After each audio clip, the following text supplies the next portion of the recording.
En fait, souvent, l'anonymité est détruite parce que les gens sont négligents et partagent... Par choix aussi. Oui, par choix, mais souvent parce que les gens se rendent pas compte Que ça a une valeur. d'à quel point c'est critique de pas partager son ENS, de pas partager son adresse Etherscan ou son adresse de wallet sous un tweet pour un giveaway. Tu vois ce que je veux dire? Tout ça, les gens partagent de façon un peu inconsciente leurs données qui sont censées être anonymes. C'est que si tu lèves en token, a priori, t'as pas besoin de garder une énorme poche pour toi en tant que projet. Fais ta levée token. Derrière, il y a beaucoup de projets qui, je te donne des exemples, hein. Ouais. Tu lèves en token et ils gardent 80% de la supply. Oui, non, mais là, c'est... Mais il y en a beaucoup. Voilà, c'est de la vue, quoi. Mais il y en a beaucoup. Des connus? Des connus. Donc BitGet, on voit leur bubble map, parce que nous on aime bien regarder les tokens d'exchange, et on voit qu'il y a 75% de la supply dans genre 7 wallets connectés. L'utilisation est assez intuitive, tu prends le token, tu le mets sur bubble map. Si tu vois des gros clusters qui sont pas explicables facilement, ou au centre c'est pas un centralized exchange, ou c'est pas un wallet labellisé, t'investis pas. Et c'est une façon d'éliminer tellement de mauvais plays. On annonce la levée de fonds online, ça fait pas mal parler, etc. Je reçois un mail d'un de mes invests qui me dit « Ouais Nico, on a développé ce petit outil pour les boîtes de notre portfolio, tiens check vite fait, je pense que ça pourrait vous plaire. » Dans le ton de l'email, j'ai senti qu'il y avait un truc qui allait pas. C'était un peu trop formel. Le gars, c'est mon pote, c'est mon bro, tu vois. Ouais. On parle sur Telegram, c'est vachement léger. Dans le ton, j'ai senti qu'il y a quelque chose qui allait pas. Je lui envoie un screenshot, je lui dis « T'es sûr que c'est toi? Ça me paraît chelou. » Il me fait « What the fuck ?» Hello à tous l'équipe, j'espère que vous allez bien. Aujourd'hui, on se retrouve pour une nouvelle interview. Cette fois-ci, j'ai le plaisir de recevoir Nicolas. Hello Nicolas. Yo, merci de m'accueillir dans ces magnifiques studios, ça fait plaisir d'être là. Bah écoute, c'est un plaisir. J'avais déjà tourné du coup une interview avec Laszlo de Kiln, qui nous avait dit pas mal de choses intéressantes. Donc je vais te mettre au challenge. J'espère que tu auras aussi des choses assez intéressantes à nous dire sur la partie on-chain, parce qu'aujourd'hui on va surtout parler analyse on-chain. Pour le coup, je m'y intéresse de plus en plus, et je pense qu'on a eu aussi des affaires un petit peu publiques récemment qui ont fait que je pense de plus en plus de personnes auront un intérêt à regarder on-chain. Ouais. Donc l'objectif, ça va être aujourd'hui de regarder un petit peu ensemble eh bien, ce que c'est que Bubble Maps notamment, et ce que vous faites justement pour un petit peu démocratiser l'analyse on-chain, parce que bon voilà, on a beaucoup de données à notre disposition, mais on sait pas forcément quoi en faire. Ouais. Donc voilà, très content de pouvoir parler un petit peu de tout ça avec toi. Avant de commencer, j'ai l'habitude de demander à mon invité qui est-ce qu'il aimerait voir sur la chaîne. Donc, est-ce qu'il y a peut-être un invité, une personne que tu as en tête, que tu aimes beaucoup dans l'écosystème, autour de toi, que tu côtoies, que tu aimerais peut-être voir du coup en interview ou sur ce podcast, hein, parce que voilà, les jeunes s'appellent ça les podcasts, donc on va appeler ça les podcasts. Mais t'as l'idée? C'est une très bonne question. Je dirais un bon pote à moi qui s'appelle Romain Laverne.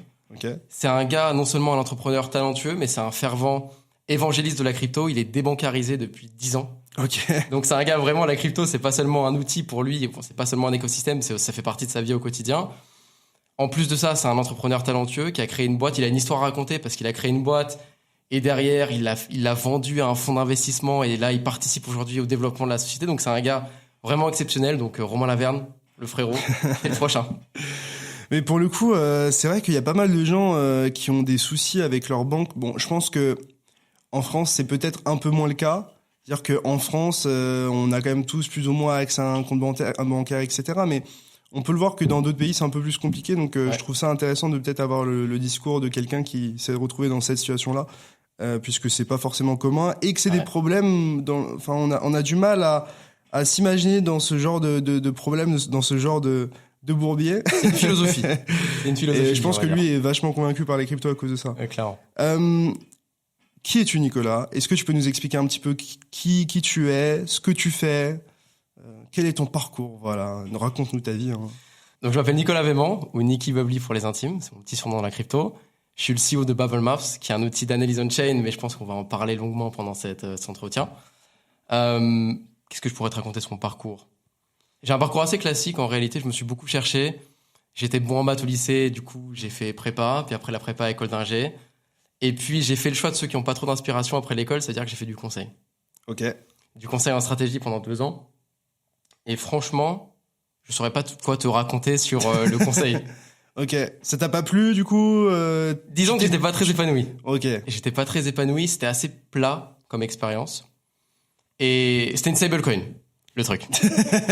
C'est, en gros, t'as un travail bien au chaud, bien payé. C'est un peu ça. Et c'est bien cadré, bien structuré, mais c'est pas peut-être la chose la plus excitante par rapport aux crypto. Et j'avais vraiment besoin de vibrer. C'est quelque chose que je ressentais en moi. Okay. Et c'est à ce moment-là, c'est en 2018 où je découvre la crypto. Et ça a été un vrai bouleversement pour moi. Une vraie révélation parce que d'un coup, je tombe sur un écosystème vibrant qui est plein d'histoires, plein de passions, plein de dégènes, plein de dramas. Et moi, je m'étais déjà fait à l'idée, tu vois, avant, dans ma boîte de conseil, que j'allais avoir une carrière très linéaire, un peu sans histoire, justement. Ouais. Et donc, quand j'ai vu ça, je me suis dit, OK, cet écosystème, il est vraiment pour moi. Et la suite, c'est que j'ai créé une première boîte dans la crypto, qui s'appelait Cryptonavia, à l'époque. Donc, Cryptonavia faisait de l'analyse de data off-chain. J'ai toujours été dans l'analyse de data, de toute façon, c'est mon truc. Analyse de data off-chain, donc tout ce qui n'est pas sur la blockchain.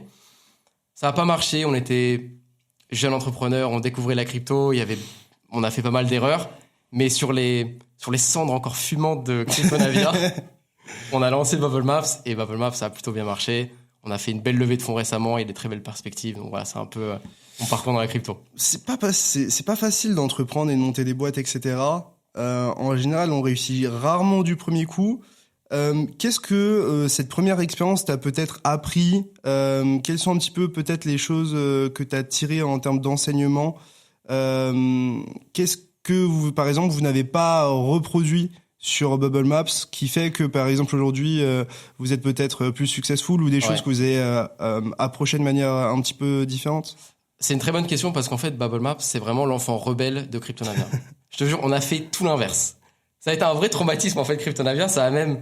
C'est dur de vivre un échec, hein, parce qu'on le prend aussi personnellement, parce que c'est ta boîte, et ta boîte, en vrai, quand c'est les tout débuts, c'est toi, quoi. Clairement. Donc, c'est super dur, parce que t'as travaillé pendant 2 ans et t'as eu aucun fruit pour ton travail. Et derrière, je me rappelle que j'ai eu ce moment de doute où je me suis dit, est-ce que je me relance dans la crypto? Est-ce que je me relance dans l'entrepreneuriat? Déjà, pas seulement dans la crypto, est-ce que je me relance dans l'entrepreneuriat?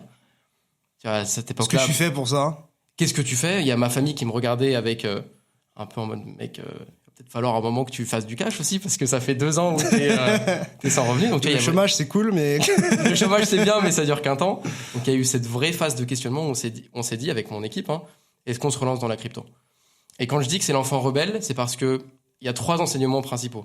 J'en parle souvent, c'est pour ça que j'ai cette énumération qui est assez claire dans ma tête. Donc, la première, c'est que il faut avoir une proposition de valeur qui est très claire.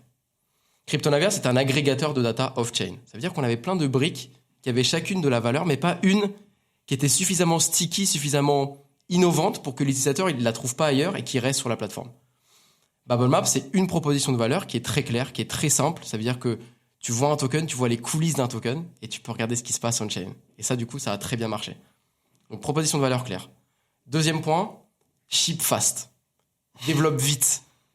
Avec Cryptonavia, on a passé 1 an à développer un outil et derrière, on l'a sorti, il n'y avait personne pour réceptionner. On était convaincus qu'on développait un truc utile. Ouais.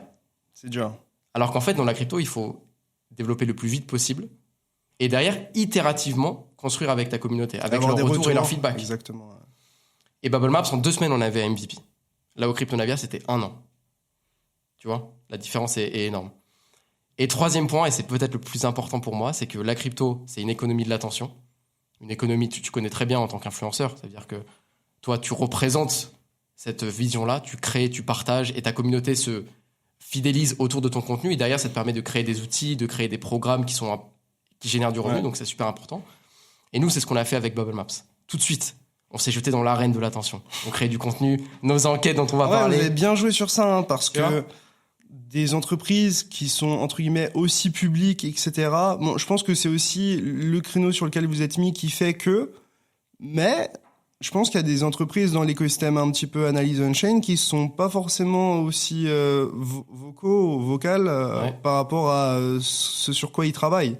Et je pense qu'il y a aussi beaucoup d'entreprises qui travaillent avec des régulateurs, des gouvernements et qui ont aussi pas forcément vocation à partager tout ça. C'est vrai. Et qui travaillent peut-être dans le même écosystème ou dans la même niche que vous, mais d'une autre manière. En tout cas, avec des clients qui sont différents. Clairement, on peut penser aux outils d'on-chain beaucoup plus B2B, qui travaillent avec des gouvernements, avec des pure players de sécurité, des banques. Je pense au Chain Analysis, par exemple. Ah là, je voulais pas les nommer. tu peux. Chain Analysis, TRM, ces acteurs-là qui, forcément, vont moins partager sur les réseaux sociaux parce qu'ils travaillent avec des données qui sont confidentielles. Ouais. Donc, ce genre de choses-là.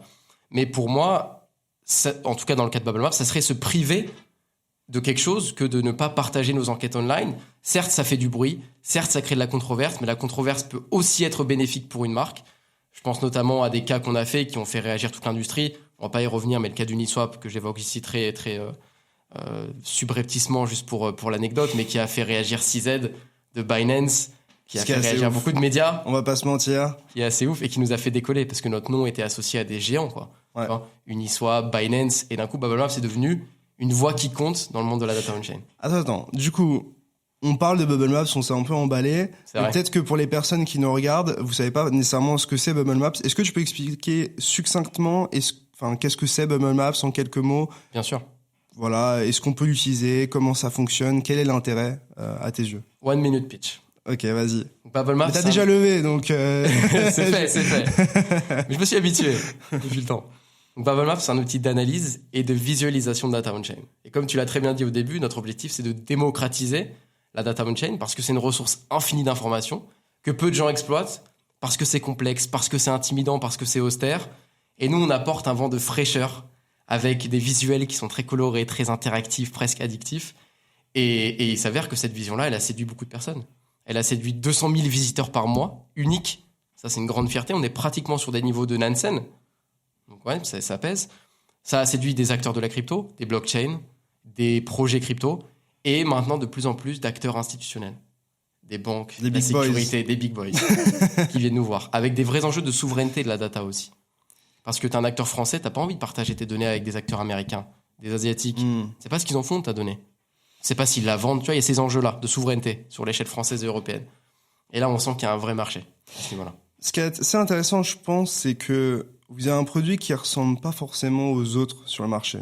J'ai un peu l'impression que vous êtes un ovni dans le sens où, en fait, quand tu lances le site, quand tu vas sur le site et que tu testes le produit, en fait, très rapidement, tu arrives sur le produit parce qu'il est gratuit. Ouais. En tout cas, une grosse partie est gratuite.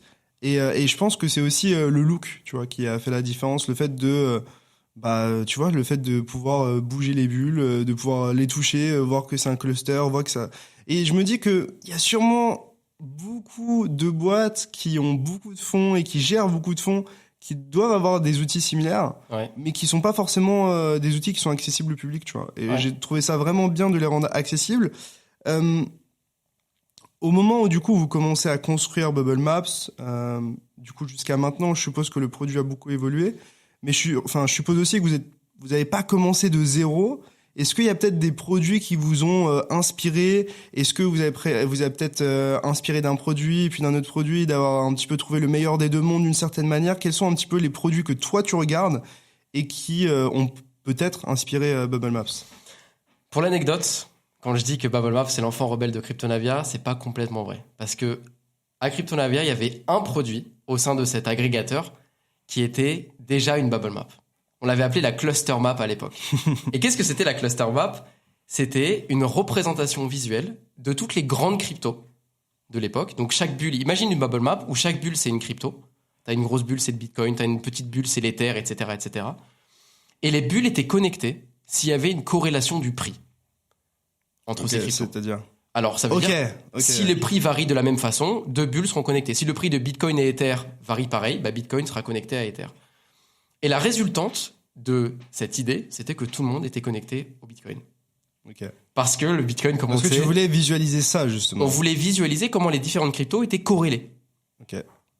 Et on a réussi à prouver visuellement quelque chose que tout le monde savait intuitivement, c'est que le Bitcoin, c'est la force qui drive le marché, parce que quand le Bitcoin pump, grosso modo, tout le monde pump. Quand le Bitcoin dump, tout le monde dump. C'est quelque chose qu'on constate vraiment beaucoup. Et t'avais le petit îlot des stablecoins qui était connecté et qui faisait... Et tu peux peut-être aussi avoir des îlots par rapport à des thématiques et des narratives. Et je trouve ça super intéressant parce que... c'est un point très précis, mais si on regarde CoinGecko ou CoinMarketCap, souvent dessus on a des coins qui sont labellisés avec une certaine catégorie ou voilà, tu vois. Et du coup, quand tu fais tes recherches et tu te dis ok, je vais me mettre sur une crypto IA, normalement tu vas dans la catégorie IA, tu regardes ce qu'il y a et puis peut-être t'achètes intuitivement. Mais le problème à tout ça, c'est qu'il y a beaucoup de cryptos qui sont soit pas forcément disponibles sur CoinGecko, soit elles sont mal référencées parce qu'il n'y a pas assez de données, soit elles sont pas labellisées. Et je trouve que tu vois, avoir un produit comme ça qui arrive à corréler les variations, même si, par exemple, les données sont pas forcément sur CoinGecko, ça peut être bien parce que ça peut être un ajout supplémentaire parce que, voilà, je regardais l'écosystème Bitcoin, voilà, ce qui se développe, etc. Bon, je parle de mon cas, ou même ce qui se passe d'un point de vue, tout ce qui est gambling, tu sais, gambling on-chain, je trouve ça aussi intéressant. je pense à IA, etc.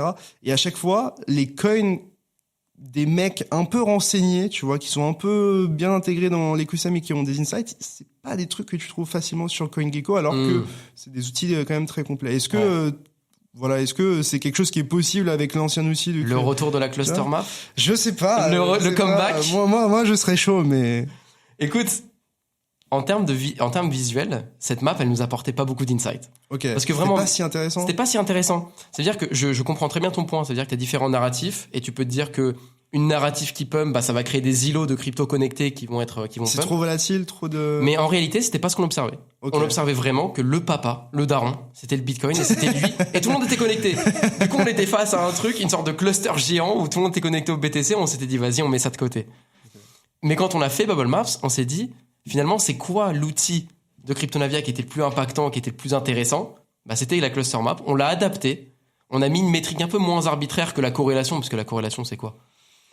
C'est le prix, hein. La corrélation du prix, en fait, c'est l'autocorrélation. Il faut qu'elle dépasse un certain seuil. C'est arbitraire, en fait, la question de corrélation. On l'a dit, maintenant, les bulles sont connectées s'il y a des transferts entre les wallets. Et on a comme ça construit Bubble Maps. Et peut-être pour faire un point rapide sur comment fonctionne Bubble Maps, vu que j'en parle maintenant, en fait, l'idée est toute simple. Tu prends un token ou une collection de NFT, on va représenter tous les top holders sous forme de bulles. Donc, une bulle, c'est un holder du token. Et si les bulles sont connectées, ça veut dire que les wallets se sont échangés un asset. Ça peut être de l'USDC, de l'USDT, de l'Ether, voire l'asset, voire la crypto elle-même que tu regardes. Et du coup, la résultante de ça, c'est que tu as une map avec des wallets connectés qui forment des clusters, qui forment des figures géométriques. Et chaque figure géométrique porte une histoire. Ça peut être une pre-sale, ça peut être les wallets d'équipe, ça peut être un employeur qui paye ses employés, ça peut être des scams. Mais ce qui est super intéressant, c'est l'interprétation que tu fais d'une bubble map. Et donc, partant de ces analyses-là, nous, on en fait des enquêtes qu'on partage sur Compound, sur DYDX, sur BitGet et plein d'autres. Et pour le coup, moi, personnellement, j'utilise vraiment l'outil, mais j'utilise peut-être pas de la même manière que la plupart des gens. Ok, dis-moi, ça m'intéresse. Peut-être que je me crois différent des autres, alors que je suis juste pareil. Hein, mais, vas-y, dis-moi.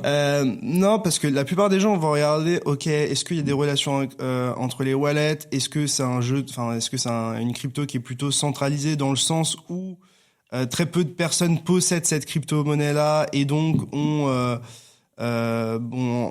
entre guillemets, plein pouvoir, tu vois, sur cette crypto-là. Moi, ce que je regarde, c'est plutôt déjà les crypto-monnaies. Je sais qu'il y a pas, a priori, c'est pas un scam. A priori, c'est plutôt bien décentralisé. Ouais. Et en sachant ça, je vais regarder les top holders et ce qu'ils possèdent, par exemple. Donc, je vais peut-être aller sur Etherscan, sur des banques, etc.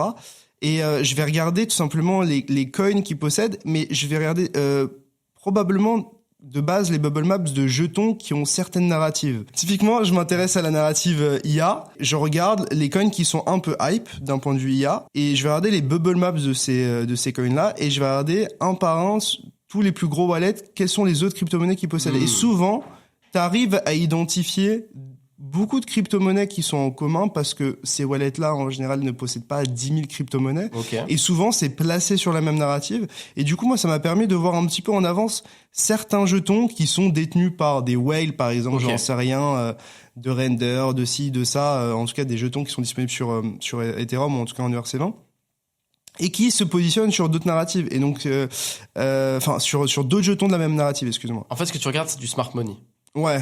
C'est-à-dire les whales, les personnes qui ont accès à des ressources, qui investissent massivement dans des coins. Ouais. C'est quoi leurs autres investissements? Exactement. Ok. Moi, je suis dans une logique de faire de l'argent. C'est-à-dire que je pense que Bubble Map, ça peut permettre de voir des comportements de scammers ou des comportements malveillants.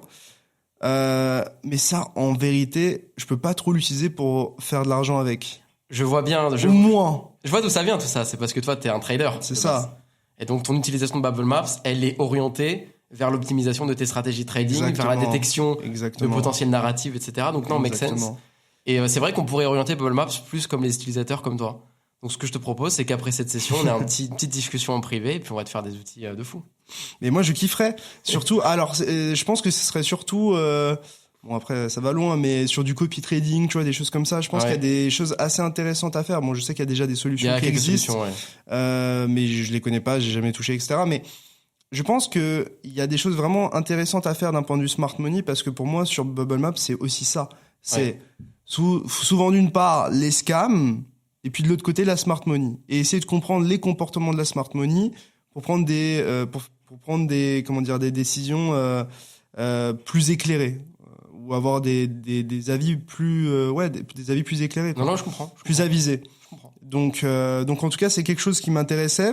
Je te parlais des autres outils qui sont disponibles, qui vous ont peut-être inspiré. Peut-être, est-ce que tu peux nous parler un petit peu de votre positionnement? Parce que au final, sur de l'analyse on-chain, il y a quelques outils qui font pas forcément tous la même chose. Ouais. Comment vous essayez de vous différencier, et quelle est aussi votre vision moyen long terme, tu vois, sur Bubble Maps? Parce qu'aujourd'hui, il y a une sorte de MVP, une sorte de produit qui fait peu de choses mais qui le fait très bien. Exactement. Et ce qui est aussi une énorme qualité, c'est qu'on sait pourquoi on vient sur Bubble Maps et on sait ce qu'on y trouve. Mais je suppose que lorsque vous levez des fonds, vous n'allez pas voir les investisseurs en disant alors du coup on va faire exactement la même chose pour les 5 prochaines années et faire aucune amélioration, aucun move peut-être un petit peu agressif. Est-ce qu'il y a des améliorations à venir ou des moves agressifs ou un positionnement d'un point de vue business que vous voulez prendre et que vous n'avez pas forcément encore en tant que Maps? Je fais des questions très longues à chaque fois. C'est terrible. Je vais segmenter la réponse. Comme tu disais, la data on-chain a créé beaucoup de startups. Et c'est un écosystème qui est très florissant. Parce que la data on-chain est publique et qu'il y a beaucoup de boîtes qui viennent utiliser cette donnée pour produire de la valeur. Donc, tu as 3 grandes catégories de startups, on va dire, ou de produits. Premièrement, c'est les boîtes orientées retail, donc orientées utilisateurs comme toi et moi. On peut penser à du DeFi Llama, les Block Explorer, Etherscan, BSC Scan, etc. Et même dans une moindre mesure, CoinMarketCap, CoinGecko qui utilisent de la donnée publique. Deuxième catégorie, c'est les boîtes hybrides. Donc, qui viennent targeter à la fois l'utilisateur particulier, mais également le professionnel. Bubble Maps en fait partie.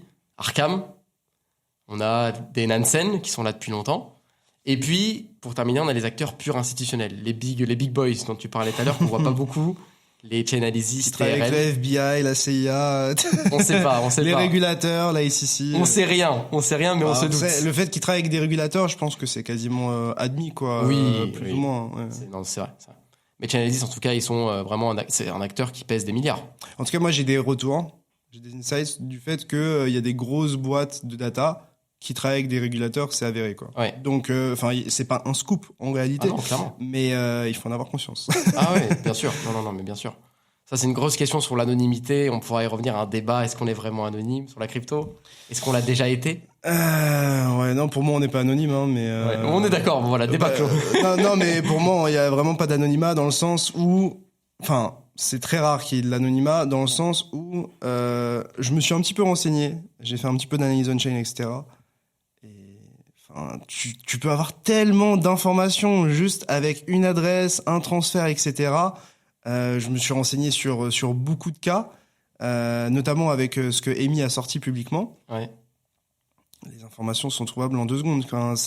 Tu peux avoir une ribambelle d'informations on-chain sur n'importe qui, n'importe quel projet qui est un peu public. Et à partir du moment... En fait, même, tu vois, on a les ENS. Ouais. Par exemple, j'ai trouvé une sorte de cluster d'adresses, etc. Et je me suis rendu compte que genre le premier dépôt sur une des adresses de ce cluster-là, qui pour moi appartient à une seule personne, c'était un dépôt à partir d'une adresse qui possède un ENS. Et l'ENS était relié à un compte Twitter, comme d'habitude. Un compte public accessible. Voilà. En fait, souvent, l'anonymité est détruite parce que les gens sont négligents et partagent... Par choix aussi. Oui, par choix, mais souvent parce que les gens se rendent pas compte que ça a une valeur. À quel point c'est critique de pas partager son ENS, de pas partager son adresse son adresse Etherscan ou son adresse de wallet sous un tweet pour un giveaway. Tu vois ce que je veux dire? Tout ça, les gens partagent de façon un peu inconsciente leurs données qui sont censées être anonymes. Mais au-delà de ça, même si on est anonyme entre nous, c'est-à-dire que toi tu connais pas mes adresses et moi je connais pas les tiennes, pour les gouvernements, mais alors là, on est tous complètement pas anonymes. Non mais déjà, peut-être un conseil pour les gens qui nous regardent. À partir du moment où tu donnes ton adresse de dépôt, par exemple ERC20, EVM, à par exemple ton adresse de dépôt d'un exchange à un ami à toi, c'est exactement ça. Lui, il va pouvoir voir tous les dépôts que tu réalises sur cette adresse-là, en fait. Ouais. Et donc tout est wallet. Et donc tout est wallet. Et donc ce que ça veut dire, c'est que juste en ayant cette adresse de dépôt, par exemple, j'en sais rien, sur un Binance, un Bybit, etc. lui il va pouvoir voir toutes les adresses qu'il dépose Bien sur sûr. cette même adresse. Donc en fait, il va pouvoir lier toutes les adresses entre elles parce qu'a priori, il y a peu de chances que des personnes qui déposent sur ton adresse Bybit ou Binance, ce soit quelqu'un de différent de toi. Bien sûr, il va pas te filer de l'argent gratuit. Mais c'est ça la force de Bubble Maps. C'est que du coup, il te suffit d'avoir un wallet de deposit et derrière, tous les wallets que tu as créés seront connectés à cette adresse de C'est ça. deposit. Mais ce que tu dis, c'est encore plus flippant. C'est-à-dire que si toi, tu donnes ton adresse de deposit à un pote, évidemment, ton pote a l'info. Mais qui a toutes les adresses de deposit au monde? Binance. Et j'ai regardé à chaque fois. Enfin, c'est pas étonnant. On sait que Binance ont de grosses parts de marché, que c'est un produit qui est vraiment adopté, etc. Mais j'utilisais un outil aussi qui permet de visualiser les relations entre toutes les adresses, mais à beaucoup de relations avant et après chacune des adresses. Et on se rend compte que tout passe par Binance. En fait. Exactement. Que la majorité, je dirais que une grosse majorité des adresses sont liées à Binance d'une à 2 relations maximum, quoi. C'est marrant parce que Au-delà d'elle, je veux dire. C'est-à-dire que même moi, si j'ai pas interagi avec Binance, bah, j'ai forcément interagi avec une adresse qui interagit avec Binance. Ah ouais, je vois ce que tu veux dire. Moi, je pense que vraiment facile, 90% des wallets anonymes sont en réalité à 1 degré d'écart d'un wallet KYC. Donc, le gouvernement peut en un claquement de doigts, parce que Binance c'est PSAN maintenant, ils sont obligés de se soumettre à un degré de régulation, de compliance.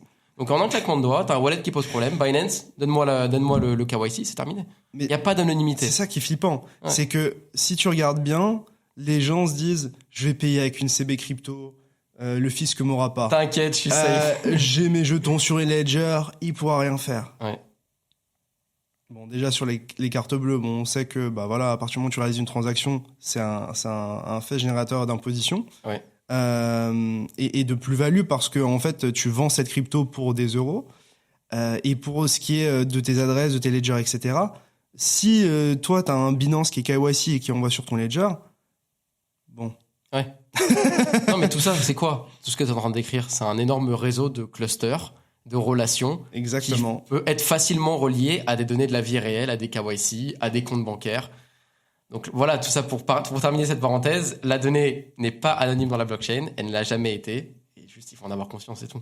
À part si, je sais pas, il y a un mec dans la rue qui te donne de la crypto sur un wallet que tu n'as jamais utilisé auparavant Voilà. et que t'interagis avec aucune personne qui n'est KYC. Mais la probabilité, la probabilité que ça arrive, c'est C'est pas l'usage classique que t'as de la Exactement. crypto. Du coup, juste avant, tu parlais, tu sais, de votre positionnement, donc Ouais. des entreprises qui sont B2C, Voilà. B2B et à la fois les deux, exactement. Quel est votre positionnement justement par rapport à toutes ces entreprises? Est-ce que vous avez vocation d'être donc B2B et B2C en Ouais. même temps? Est-ce que c'est quelque chose qui va aussi évoluer? Et dans la panoplie de produits que vous proposez actuellement, vous avez surtout les bubble maps par rapport à des jetons, mais est-ce que vous prévoyez par exemple de faire plus de choses? Ouais, bien sûr. Comme tu l'as dit tout à l'heure, de toute façon, avec une levée de fonds, c'est le champ des possibles qui s'ouvre. Et nous, on a effectivement aujourd'hui un produit qui a une proposition de valeur très simple. C'est ce que je te disais tout à l'heure sur Cryptonavia versus Bubble Maps, Exactement. qui a su convaincre et qui a su fidéliser une audience d'utilisateurs. Mais maintenant qu'on a cette audience-là, on veut développer, on veut créer d'autres produits, d'autres fonctionnalités et proposer un panel de services qui est beaucoup plus diversifié. Pour qui? Pour le retail, évidemment, parce qu'avec 200 000 utilisateurs par mois, on a tout intérêt à continuer à faire grossir ces chiffres, c'est énorme. Et à concurrencer les géants hybrides à la Nansen, à la Arkham, etc. Donc ça, c'est le premier axe. Mais deuxième axe, qui est très intéressant et qui s'est presque imposé de lui-même récemment, c'est toutes ces boîtes, ces institutions françaises qui ont des besoins divers et variés sur la data on-chain et qui sont venus nous contacter. Et on est en train de faire des offres custom pour eux. Ok. Ça pour l'instant, et ça, de toute façon, c'est des choses qui sont un peu plus Sous le radar. sous le radar, dans le sens où on va Confidentiel. moins communiquer dessus. Exactement. Mais c'est des sources de revenus pour une entreprise qui sont très importantes. Et c'est des déploiements aussi qui sont plus rapides. Est-ce que tu as une idée, par exemple, de l'argent que génère un Nansen ou un Arkham Parce que c'est pas forcément des choses dont on se rend compte, tu vois. Ouais. Même peut-être le comparer aussi à d'autres entreprises comme du Kaiko, du Messari, qui sont pas forcément sur le même créneau, qui sont Oui. pas sur de l'on-chain, mais qui, en soi, vendent de la donnée et de l'interprétation de données. Alors, c'est une très bonne question. Nansen, je m'étais renseigné à un moment. Les derniers chiffres que j'avais, ça date peut-être de 2021, parce que ces chiffres-là sont quand même pas 2 ans publics. et ils ont beaucoup grossi aussi, j'ai l'impression. Non, Ils ont pas tant que ça. Pas tant que ça, dans le sens où Bear market. leur valo était très élevé quand ils ont levé. Ils ont levé sur pratiquement 700 millions de valo. On est dans la crypto. Ça va. Ça va. Mais c'est vrai qu'entre-temps, le marché, depuis 2021, j'entends là, ça reprend des couleurs, mais on était quand même sur un bear market pendant 2 ans, et les valos se sont toutes... C'est un bear market pour les VC aussi. Et oui, c'est un bear market même pour le monde entier, j'ai envie de dire. Ouais. C'était pas seulement pour la crypto. Les derniers chiffres que j'avais sur Nansen, c'était 7 millions de revenus par an Ok. en 2021. Il me semble, si je dis pas de bêtises, mais c'est dans ces eaux-là. Ils sont valo à 700 millions, donc ils font x100. Ouais. Les chiffres par rapport à l'ARR sont clairement surévalués les multiples, comme on dit, par rapport à l'ARR sont clairement surévalués dans le monde de la crypto, par rapport déjà au monde de la tech traditionnelle où c'est plutôt du x15, x10, etc. Et par rapport au monde des boîtes non tech où c'est des fois du x1. Tu vois ce que je veux dire? Après, évidemment, ils vendent une vision, ils vendent le fait que le marché va grossir, et je pense qu'il y a aussi des investisseurs qui se disent, ok, nous, on a envie d'être positionnés sur toute la data qui va être produite par la blockchain et les gens qui vont vouloir en consommer, et on pense que ce marché-là va grossir, donc il faut qu'on se positionne sur une entreprise, probablement la plus grosse, celle qui va avoir pas un monopole, mais qui va avoir la majorité des parts de marché. Ouais. Surtout qu'en vrai, en crypto, souvent, tu as quand même des acteurs qui prennent beaucoup de place et qui ont des concurrents qui sont souvent... Enfin, quand tu es leader sur ce marché-là, j'ai l'impression que tu as des concurrents qui sont quand même bien plus petits que toi. Enfin, je pense notamment à Binance. Ouais. Binance, quand tu le compares à un Bybit ou un BitGet ou un Kraken ou un Coinbase, j'ai l'impression que c'est minuscule, tout ce qu'on voit à côté, quoi. Alors, c'est pas forcément les mêmes utilisations. Je pense que peut-être Binance est moins institutionnel que Coinbase. Oui. Et du coup, c'est des revenus et des volumes qui sont aussi différents ou pas générés par les mêmes personnes. Mais j'ai l'impression que, tu vois, Binance, c'est à des années-lumière d'un Bybit, par exemple. Mais en même temps, on voit que ces jalons de puissance sont fragiles. Ça veut dire que Binance, suite à ce qui s'est passé avec CZ qui resign et qui se prend une amende de 4 milliards, on voit que les parts de marché depuis sont en train de vraiment se baisser. Ah ouais? Binance. Ah ouais?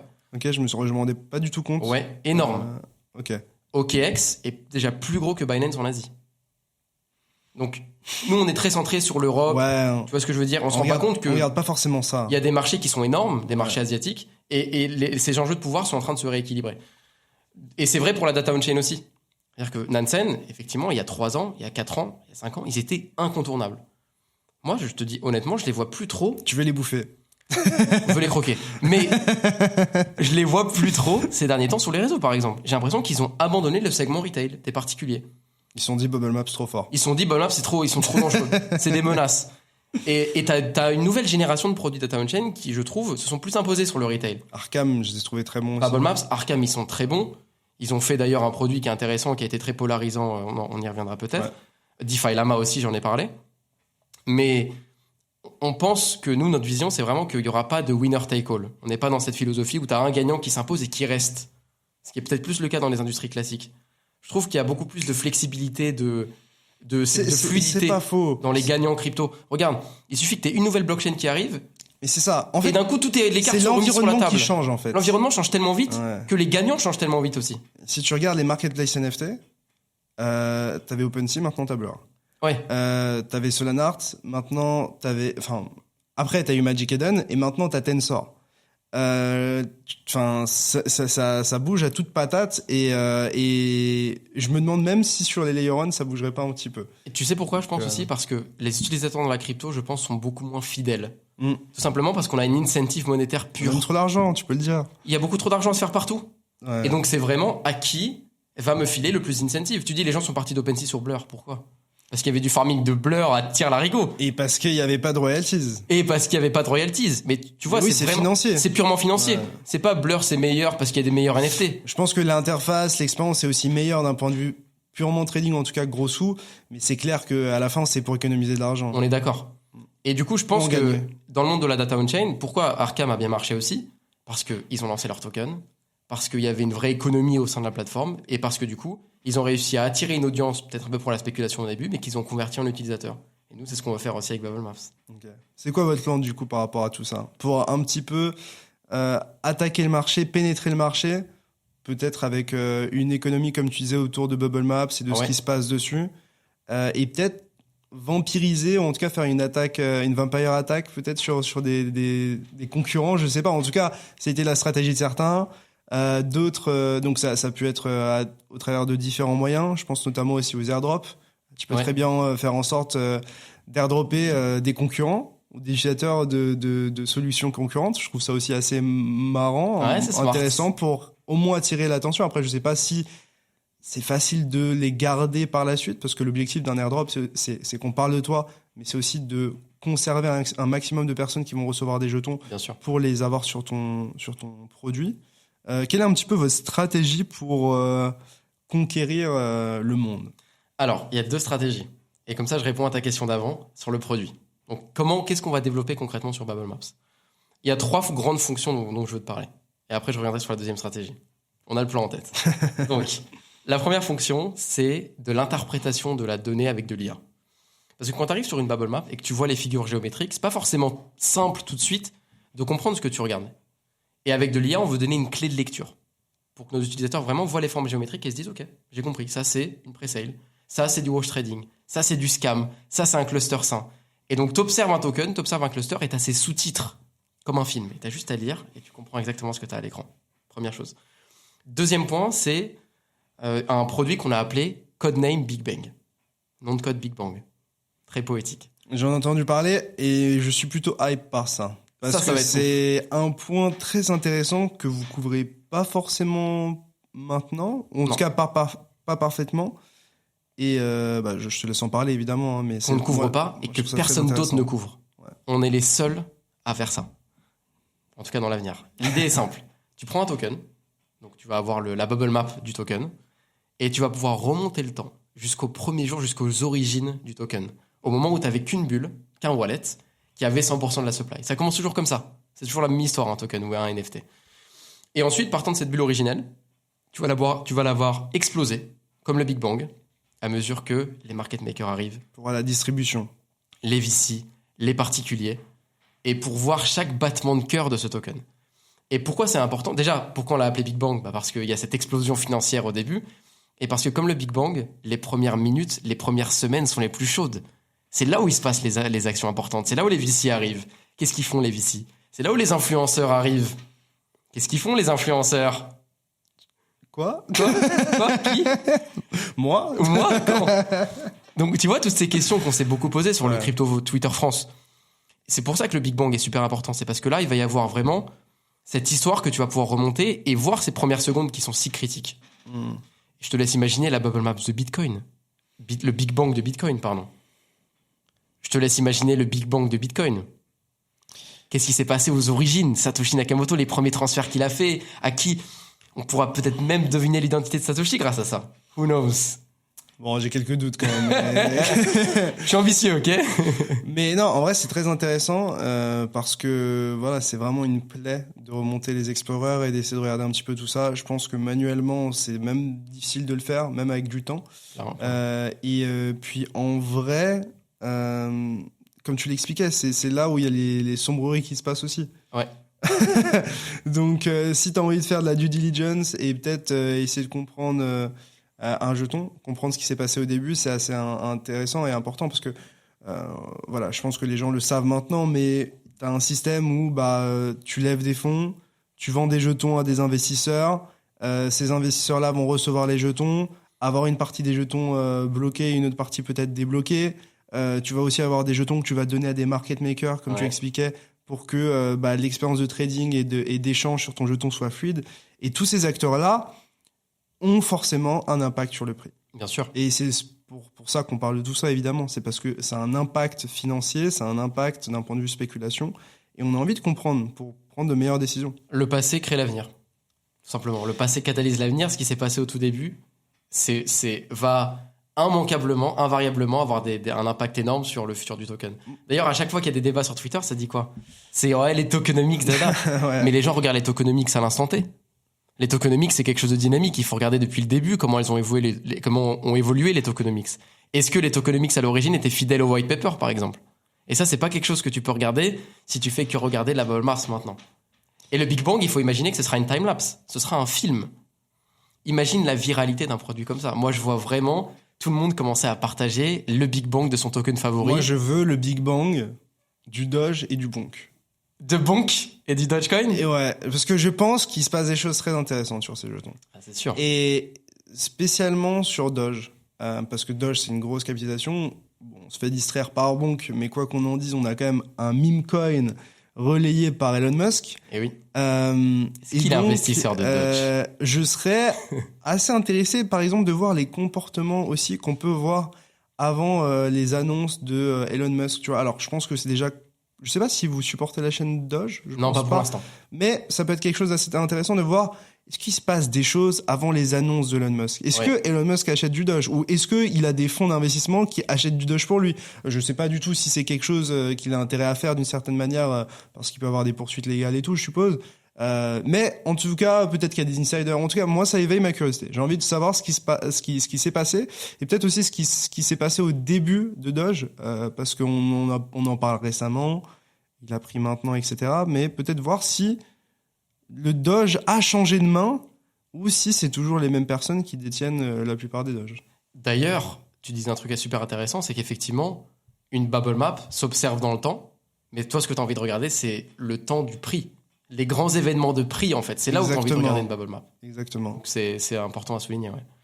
Donc ça, Je t'avais coupé, désolé. Non, t'inquiète, j'ai le fil en tête. Donc ça, c'était la deuxième update produit. Et la troisième, c'est quelque chose qu'on appelle Bubble Labs. Et je pense que là, ça va t'intéresser. C'est-à-dire qu'aujourd'hui, une bubble map, c'est celle d'un token. Mais nous, on a envie de laisser beaucoup plus de créativité à nos utilisateurs. On a envie de faire en sorte que s'ils veulent partir d'un wallet... Laissez-nous être des enquêteurs. Si tu veux partir d'un wallet et traquer, voir ce qui s'est passé sur ce wallet, comment il a reçu des paiements et de qui, comment derrière il a transité ses fonds, vers quelle adresse de déposit, bah, tu pourras construire incrémentalement ta bubble map. Je pense que ça, dans le contexte d'aujourd'hui, ça aurait été très utile pour certaines discussions. Outre ça, je te laisse imaginer des produits plus exotiques où, au lieu de regarder la bubble map des holders à l'instant T, tu pourrais regarder la bubble map des 500 premiers acheteurs d'un token pour voir s'il y a eu du deal d'initié au début. Même si ces wallets entre-temps ont vendu, donc c'est plus des bulles que tu as sur la bubble map aujourd'hui, mais ça serait super intéressant de voir si aux origines, il y avait des délits d'initiés. Et faire du copy trading. Ou en tout cas, regardez le trader, toujours la même chose. Non mais, nous on veut faire de l'argent, on n'est pas là, c'est bien de dénoncer les scammers, mais au bout d'un moment, faut bien manger et payer ses enquêtes. Donc, effectivement. Mais en tout cas, moi, je trouve ça extrêmement intéressant parce que voilà, je passe de plus en plus de temps sur ces sujets-là, notamment sur l'enquête on-chain. J'ai fait une interview avec quelqu'un qui travaille chez vous d'ailleurs. Enfin, en tout cas, qui travaille en freelance pour vous sur des enquêtes, Oslo. Et je trouve ça tout simplement à Cryptoslo, Thomas, le frérot. Et je trouve ça totalement, je trouve ça totalement passionnant. Honnêtement, je trouve ça tellement intéressant parce que c'est une partie qui est tellement à portée de main, mais que personne n'utilise ou très peu de gens utilisent, que genre, je trouve ça fou. Ouais. Tu vois, que tout le monde suppose des choses, mais ne regarde jamais. Mais arrêtez de supposer, les gars, juste vérifiez. Don't trust, verify, c'est toujours ça. Et souvent, on laisse cet adage aux autres. Don't trust, you verify. Ouais, exactement. Flemme. Genre, j'aurais toujours un petit Oslo ou Zach XBT pour vérifier pour moi. Ouais. Ça ira, les gars. Ouais. Et puis au final, on se rend compte qu'il y a des dingueries et que ces gens-là ont pas forcément pu les couvrir à temps. Ou n'ont pas forcément aussi l'énergie parfois de les couvrir parce que c'est un travail bien sûr titanesque, quoi. Et c'est vraiment pour ça que Bubble Maps existe. C'est-à-dire que nous aujourd'hui on a envie que l'utilisateur il arrive et que non seulement la data on-chain soit un devoir mais soit aussi un plaisir. Ok, je kiffe, c'est marrant, il y a des bulles, c'est coloré, comme tu as dit, l'aspect gamification qui est super important. Donc ça, c'est la première stratégie qui va être après la levée de fonds pour aller taper, vampiriser et choper plus d'utilisateurs. Nature. Deuxième, ça va être le token BMT. Je pense que tu avais une question dessus, mais du coup, j'anticipe. Donc... Mais tu m'anticipes, en fait, dans cette interview. J'allais parler d'IA, tu me parles d'IA, j'allais parler du jeton, tu me parles du jeton. Moi, je suis de l'autre côté. T'es juste trop fort. Donc, le token BMT, c'est un token qu'on a annoncé quand on a aussi partagé au monde notre levée de fonds. Ouais. Pourquoi on fait un token ? On aurait pu rester une boîte de data classique, froide, qui regarde le marché Web3 de loin, mais moi, c'était pas ma vision. J'ai vraiment envie d'embrasser cet écosystème, de vivre cette expérience Web3 à fond, sous toutes ses composantes, et ça passe par le lancement d'un token. Évidemment, il faut que ce soit bien fait, il ne faut pas que le token derrière te traîne comme un boulet au pied, donc il faut faire les choses correctement. C'est pénible, hein. Parce que si tu te loupes sur le jeton, les gens apprécient moins ton produit et je trouve ça fou. Tu vois. Ouais. Par exemple, je travaille beaucoup avec quoi D.Fi, t'allais dire ou pas? J'allais parler de DYDX. Ah, DYDX, ok. Tu vois, DYDX, je trouve que les gens s'arrêtent énormément sur le jeton et moins sur le produit. Et je pense que c'est le cas aussi de beaucoup d'applications ou de plateformes qui sont très bien.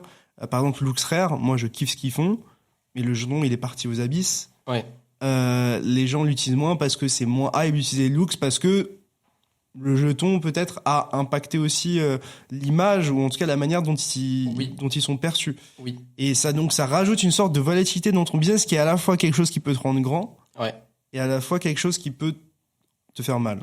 Non, t'as très bien résumé. C'est à double tranchant. Dans le cas de Lux, par exemple, je trouve que la tokenomics de base était fragile, dans le sens où Lux était un pur token de reward. Ouais, c'est de l'émission. Ils ont voulu vampiriser OpenSea. Il n'y a pas de rareté, en fait. Ils ont voulu vampiriser OpenSea en disant, nous, on prend pas les fees, c'est vous qui prenez les fees. Bah voilà. Ils ont pris les fees, ils ont vendu le token et le token a dumpé sévère. Ouais. C'était presque anticipable. C'était mécanique. Mais c'est un exemple très intéressant. Et comme tu dis, une fois que le token devient un boulet, bah c'est ton produit qui prend derrière. Mais ça va dans l'autre sens aussi. Ça veut dire que quand tu lances un token, tu peux attirer une audience qui est attirée de base par la spéculation, mais qui derrière s'attache à ton produit. Exactement. Et ça fait aussi partie des avantages. Donc comme je te disais, nous avec Bubble Maps, surtout en bull market. Oui, surtout en bull market, évidemment. Donc les avantages, c'est que ça permet aussi, et ça c'est très important, comme on le disait à l'instant, d'attirer une nouvelle audience à ton produit. Et nous, ce qu'on aime bien, en particulier avec Bubble Maps, c'est que les gens potentiellement qui vont acheter le token, c'est exactement la cible qui va utiliser l'outil. Les gens qui vont acheter des tokens un peu exotiques, peut-être un peu plus risqués, moins connus. Mais c'est exactement ces gens-là qui vont regarder, qui vont faire leurs recherches, qui vont mettre le token sur Bubble Maps de BMT, elle va devoir être parfaite. Irréprochable. Elle sera limpide. Mais tu vois ce que je veux dire? C'est que nous, on a cet avantage d'avoir un token où si les gens l'achètent, c'est la cible exactement qu'on recherche pour le produit. C'est pas le cas de beaucoup de projets. Donc ça, c'est un truc. Et puis deuxièmement, un autre avantage, c'est que c'est une arme marketing énorme qui vient fidéliser ton audience, la galvaniser, ça devient des super users, etc. Mais l'aspect négatif, et tu l'as aussi souligné, c'est que t'es attendu au tournant. C'est des mecs d'un coup qui peuvent te reprocher le token et qui peuvent se désintéresser de ta plateforme parce qu'ils se sentent trahis, peut-être. Tu vois ce que je veux dire? Et puis aussi, et ça c'est pas négligeable, t'ouvres un volet légal, t'ouvres un chapitre entier, surtout en France où c'est un peu plus complexe, et il faut faire les choses vraiment correctement. Vas-y. Parce que je voulais juste quand même te dire qu'est-ce qu'on va faire avec ce token. Ouais, ça peut être quand même bien de... ça serait quand même... de savoir, parce que j'avais évidemment pas mal de questions à ce sujet-là. Et notamment aussi, tu sais, par rapport à la distribution juste après, je pense que ça peut être un sujet qui est intéressant à évoquer en plus de l'utilité, parce que voilà, des Bubble Maps, vous en avez vu plein. Vous avez vu globalement, je pense qu'il faut pas faire, et peut-être ce qu'il faut un petit peu plus faire. Donc si tu peux nous parler de l'utilité, et peut-être aussi, alors c'est encore très tôt, mais si vous avez une idée en tout cas de ce qui réussit d'un point de vue tokenomics ou distribution en ce moment d'un point de vue jetons, je pense que ça peut être assez intéressant parce que je pense que vous êtes quand même les mieux placés pour en parler, quoi. Alors commençons par l'utility. On a pas mal de services différents qui seront débloqués par Bubble Maps. On veut vraiment que par BMT, pardon. On veut vraiment que BMT soit le cœur vibrant, le cœur battant de notre écosystème. Aujourd'hui, tu sais, comme je te l'ai dit, on a beaucoup d'utilisateurs particuliers, donc on a envie que le token soit au centre. On a des fonctions assez simples. Par exemple, si tu détiens du token, tu as accès à nos fonctionnalités premium, notamment les données d'interprétation avec de l'IA, où tu vas pouvoir, comme je disais, avoir cette clé de lecture pour comprendre qu'est-ce que tu as sous les yeux, premier point. Également, Bubble Labs. Donc là, si toi, tu vas vouloir faire tes enquêtes, partir d'un wallet et incrémentalement construire, il faudra avoir du token BMT, avec un vrai aspect social, un vrai aspect communautaire. C'est-à-dire que non seulement tu pourras partager tes enquêtes sur les réseaux, sous forme de tutoriel, il y aura vraiment cette idée que la Bubble Map sera séquentielle. Tu n'auras pas juste une Bubble Map que tu balances. Tu pourras vraiment la construire séquentiellement. Et des fonctions un peu plus avancées. Par exemple, il y a des choses auxquelles on pense où, si tu veux débloquer le Big Bang d'un token, il va falloir que la communauté, collaborativement, stake un montant de BMT sur le token. Okay. Et ça, à chaque fois, pour chaque token. Okay. Donc ça, en termes de... Et il faudra locker les tokens. Okay. Donc ça, en termes de... Pour un token, c'est très sain. Parce que ça diminue vraiment la pression vendeuse d'avoir tout un ensemble d'utilisateurs qui vont locker les tokens pour débloquer le Big Bang. Tu pourras récupérer au bout d'un certain temps. Parce que c'est aussi du travail quand même et du temps de processeur, ça a quand même un coût pour vous de crawler toutes ces données-là, de les interpréter, de les afficher, etc. Enfin, je suppose que en vrai, le nombre de données que vous devez agréger, donc récupérer, agréger et afficher, ça doit être assez titanesque, quoi. Et c'est multiplié par le nombre de blockchains. Ouais. C'est ça le truc en plus. Et tu dois avoir quelque chose qui est relativement à jour régulièrement, parce que c'est aussi le fait que que t'aies une bubble maps qui soit récente aussi, qui est assez intéressante. D'ailleurs, tu m'offres une parfaite transition parce que avec BMT, tu pourras aussi avoir la donnée live sur une bubble map. Live, ça veut dire que tu observeras une map comme tu observes un chart. Ça, c'est pas mal. Et ça, c'est ouf. Ouais. Et puis, une autre fonction plus avancée qu'on veut faire, c'est pour le coup créer une vraie économie autour du token, avec notamment la possibilité pour les utilisateurs d'acheter et de vendre des insights on-chain. Ça, c'est plus long terme. Qu'est-ce que tu veux dire par acheter et vendre des insights on-chain? Est-ce que c'est des chasseurs de primes, un peu comme Arkham d'une certaine manière? Parce qu'il y avait ce sujet-là, tu vois, sur Arkham, OK, je donne $50,000 pour trouver, je sais pas, le hacker de ce wallet. Alors, tu vois, on arrivait sur ce genre de comportement. Alors, j'ai pas tout suivi. Je suppose que t'es mieux renseigné que moi sur ce sujet-là, mais en tout cas, c'est la perception que j'avais de Arkham et un petit peu de l'approche chasseur de tête en lisant beaucoup de choses sur Twitter. Nous, on n'est pas du tout dans cette philosophie. C'est-à-dire qu'on a une approche qui est complètement différente pour ça, et on serait plus dans quelque chose de smart whale, smart money. C'est un peu plus notre approche. Maintenant, il y a beaucoup de possibilités. Ça, je te dis, c'est plus long terme, c'est dans les cartons. Donc, je veux pas trop en dire pour le moment pour pas faussement hyper. C'est quelque chose ça bouge aussi, tu vois. Qui bouge, qui doit être construit. Mais c'est juste pour te présenter un peu un panel de ce qu'on peut faire. Et que BMT, c'est pas juste un jeu sur la soupe. On a vraiment envie de créer quelque chose de solide et quelque chose qui est viable sur le long terme. Ta deuxième question, c'était sur les tokenomics. Ouais. À savoir, qu'est-ce qu'il faut faire, qu'est-ce qu'il faut pas faire. Je peux pas partager nos tokenomics aujourd'hui du token. Ça, pour le coup, c'est trop tôt. Ça reste en interne. Tu peux peut-être nous dire ce qui marche et ce qui marche moins. Ouais. Ce que tu vois. Par contre, de ce que je vois, et ça va faire écho à des discussions aussi que j'ai entendues récemment, c'est que si tu lèves en token, a priori, t'as pas besoin de garder une énorme poche pour toi. Okay. En tant que projet. T'as fait ta levée token. Derrière, il y a beaucoup de projets qui, je te donne des exemples, Ouais. Tu lèves en token et ils gardent 80% de la supply. Oui, non, mais là, c'est... Mais il y en a beaucoup. Là, c'est de l'abus, quoi. Mais il y en a beaucoup. Des connus? Des connus. Ok. Bref. Non, je te sentais chaud pour donner des exemples. Non, mais en vrai, c'est simple, ça, c'est public. Ok. Il y en a beaucoup. Okay. Et ça doit clairement être rééquilibré. Et nous, notre vision, c'est qu'il faut qu'il y ait une part quand même assez substantielle qui soit aussi distribuée au public dès le lancement pour avoir un écosystème un peu plus sain, quoi, et une distribution saine. On voit aussi beaucoup de projets où c'est souvent du dump des VC sur le retail. Et ça, c'est quelque chose qu'on a envie d'éviter.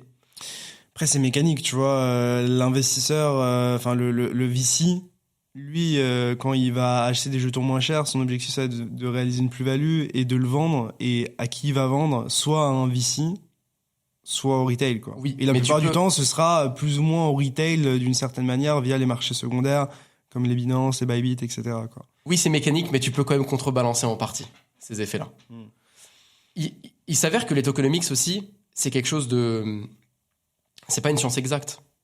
Il y a beaucoup de tests, il y a beaucoup d'essais qui sont faits. C'est encore un écosystème qui n'a pas trouvé la formule qui marche à tous les coups. Tu vois ?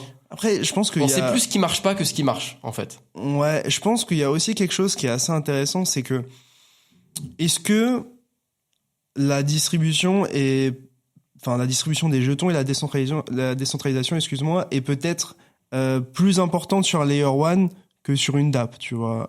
Est-ce que on parle plus importante dans le sens plus présente ou plus dans le sens où je pense que le fait qu'un Layer 1 soit décentralisé et qu'il y ait des jetons qui soient distribués au travers de plein de wallets et pas forcément juste quelques acteurs, c'est beaucoup plus important que une application qui a un jeton et qui a pas forcément ce motto d'être absolument décentralisé. Oui. Tu vois, parce que le Layer 1, c'est un peu ce sur quoi tout le monde se base en fait pour construire. Donc je pense que c'est là où les tokenomics sont bien plus importantes, en tout cas qui sont cruciales par rapport à peut-être à d'autres projets. Oui. Alors peut-être que tu as une opinion différente et c'est quelque chose que j'avance, je réfléchis à voix haute. Oui. Mais écoute, moi, la décentralisation, c'est pas quelque chose, c'est pas, si tu veux, ma religion. Ouais.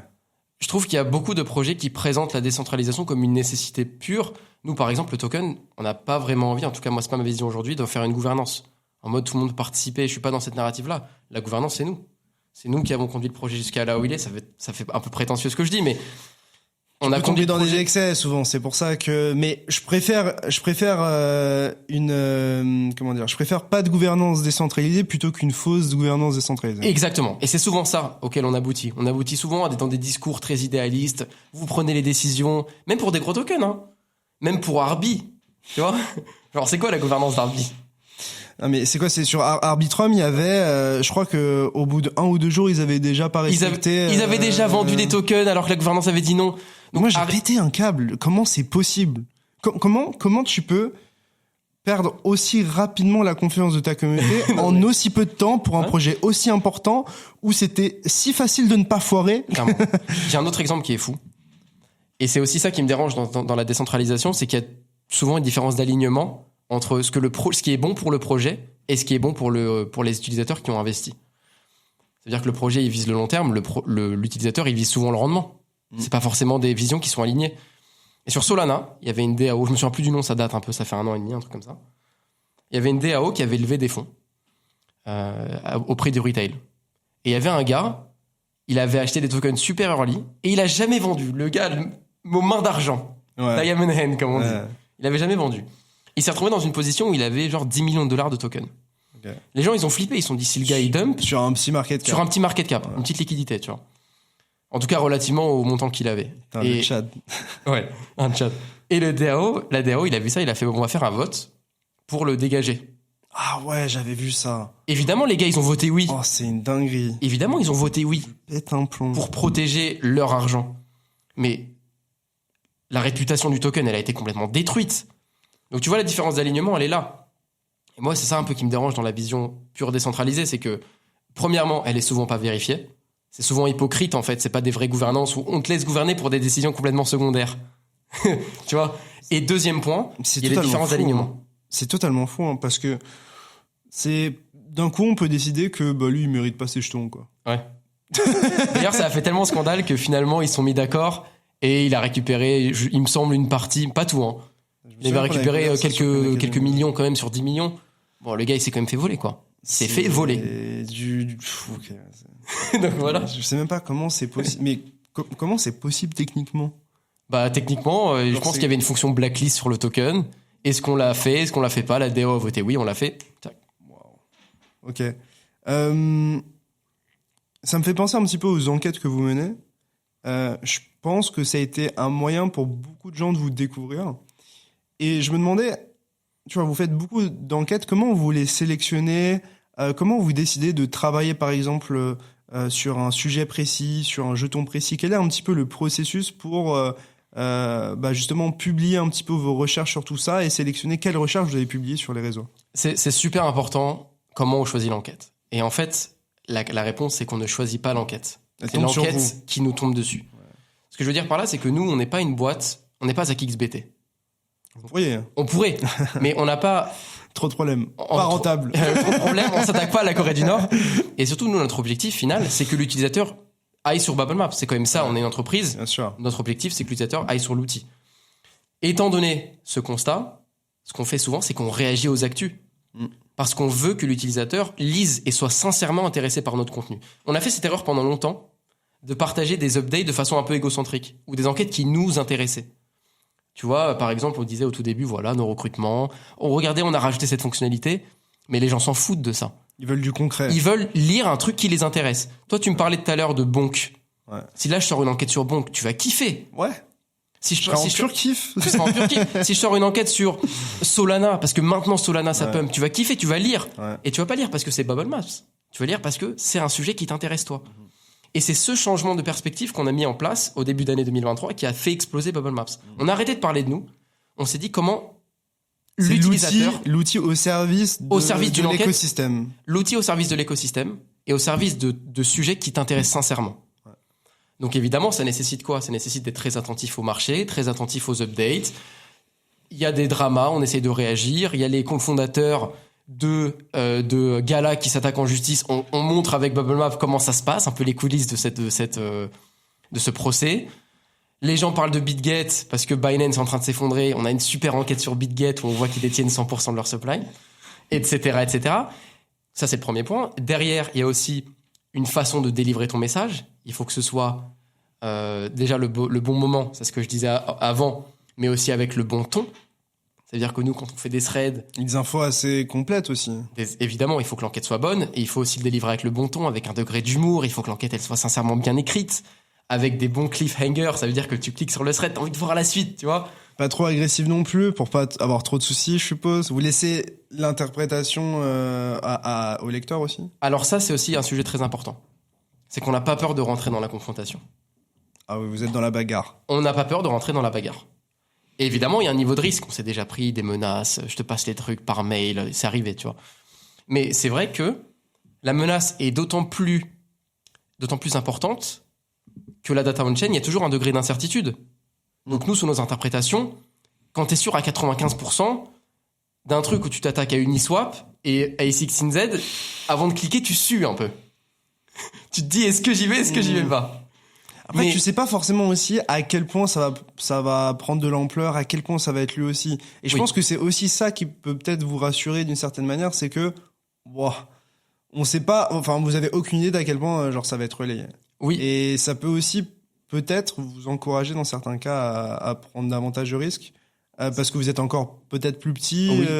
Je sais non, pas. c'est vrai que ce risque, forcément, t'es plus prêt à le prendre quand t'as tout approuvé. Ouais.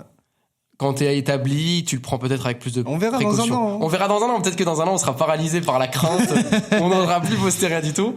Aujourd'hui, en tout cas, c'est notre philosophie. Peut-être un peu guerrier. C'est peut-être la philosophie guerrière de la jeunesse, tu vois, qui doit prouver que. Je pense qu'il y a tellement d'aberrations on-chain que c'est dur de pas vouloir en parler de manière un petit peu convaincue, quoi. Tu sais ce que disait l'équipe d'investigation de Coinbase? Il disait C'est quoi? une phrase que j'aime bien et que j'ai mis sur mon LinkedIn. Il disait: l'analyse on-chain, c'est plus de l'art qu'une science. Et ils ont raison. C'est parce que c'est ce qu'on disait avant. Tout est pseudonymisé. T'as un degré d'incertitude. Et toi, face à ce degré d'incertitude, nous, avec les clusters, on arrive à repérer des comportements. Mais on est toujours seul face à nos convictions et seul face à nos interprétations, au final. Je me posais une question, parce que je pense que ça fait partie de l'art, c'est comment la communauté peut vous aider à améliorer les produits. Et sur Etherscan, on voit pas mal d'adresses qui sont labellisées. En tout cas, sur Etherscan, je crois qu'on peut soumettre des noms pour certaines adresses pour que les gens puissent les identifier plus facilement.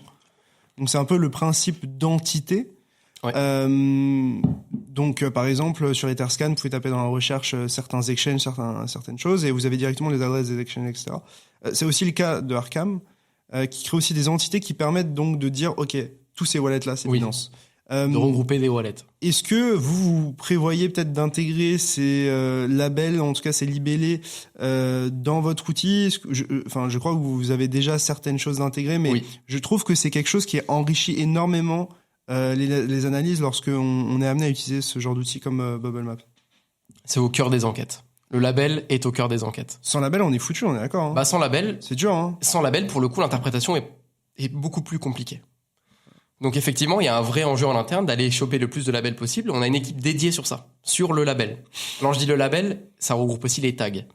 Donc le label, c'est qui es-tu? Le tag, c'est que fais-tu? Okay. Est-ce que tu participes à des pre-sales? Est-ce que t'es friqué? Est-ce que t'es une smart whale? Ouais. Tout un ensemble de tags qui peuvent t'aider à peut-être réduire le champ des possibles. Uh-huh. Donc ça aussi, ça aide beaucoup. Donc comment on fait pour aller choper des labels? Premièrement, il y a beaucoup de sources open source. Okay. Où tu peux aller récupérer des labels à droite à gauche, public, tout simplement, comme Etherscan, tu l'as cité. On a une équipe interne qui va aussi récupérer des labels de façon plus custom, mais surtout, les clusters t'aident énormément. Parce que si tu vois un cluster, tu peux extrapoler une labellisation à des wallets. Ça, c'est ce qu'on a fait vraiment beaucoup. Je te donne un exemple. Compound. On a fait une enquête récemment sur Compound, franchement pas méchante. On a juste ça trouvé... allait. Vous avez fait un petit examen. On a fait un petit examen de passage, de routine. Exactement. On a fait une petite visite médicale et on a repéré qu'il y avait à peu près 10% de la supply qui était détenue par A16Z.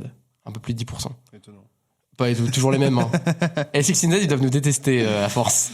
Wow. Ou peut-être qu'ils montrent à quel point ils sont riches. Ouais, ils flexent peut-être. Tu vois, peut-être, ouais, ok, faites des bubble maps, oui, on est riches. Exactement. Tu sais qu'ils nous ont contactés après notre enquête sur A16Z et Uniswap. Ah, ça, je peux pas trop en parler, mais ils nous ont contactés. Wow. Tu commences comme ça et tu t'arrêtes aussi vite. Ils nous ont contactés parce qu'on était en levée de fonds et ils étaient intéressés.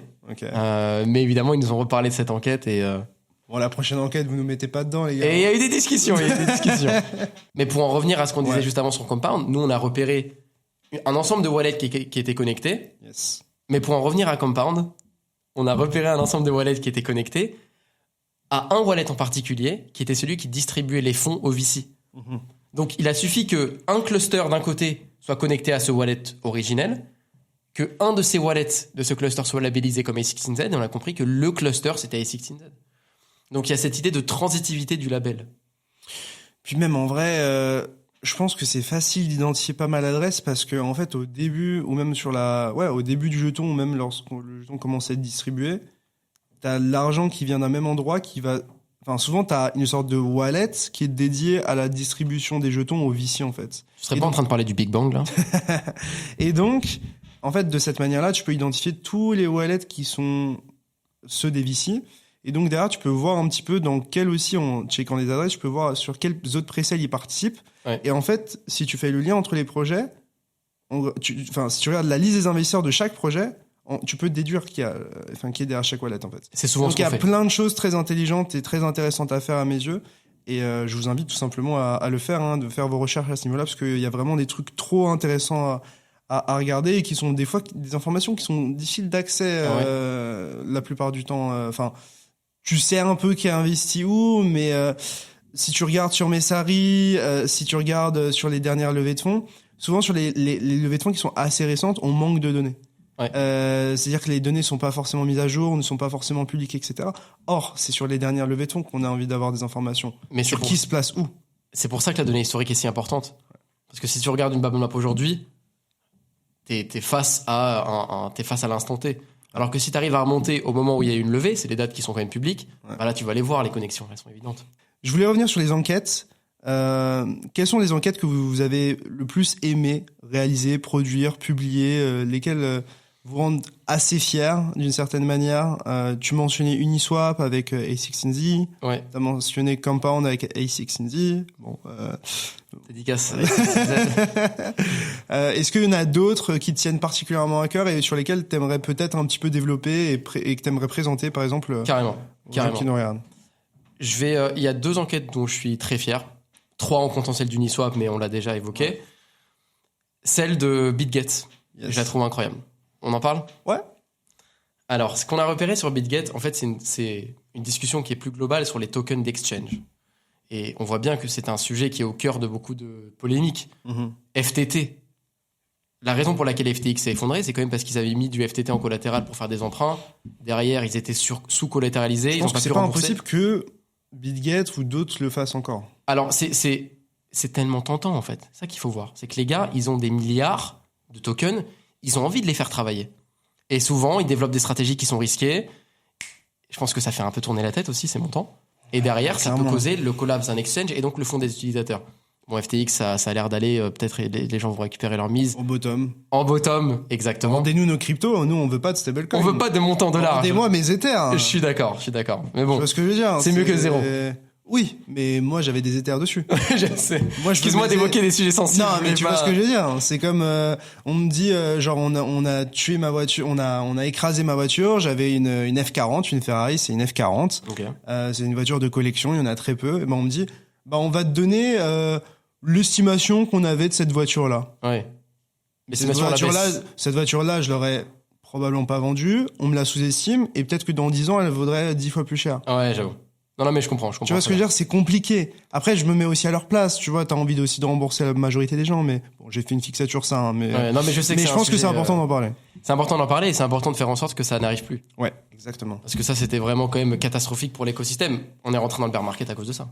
Et on a marqué le bottom du bear market à cause de ça, voilà. Mais ça a été une réaction en chaîne entre beaucoup d'acteurs. Avec Exactement. Figaro Capital, avec Luna. Et Genesis, et derrière tous les lenders. Quel enfer ce cycle. Hein. C'était horrible. C'était horrible et tout est parti d'FTT collatéralisé en fait. Je pense que c'est plutôt un effet ricochet et qui montre à quel point même des gros acteurs peuvent être greedy et sont prêts à n'importe quoi pour chercher du rendement, quitte à tout risquer. Ouais.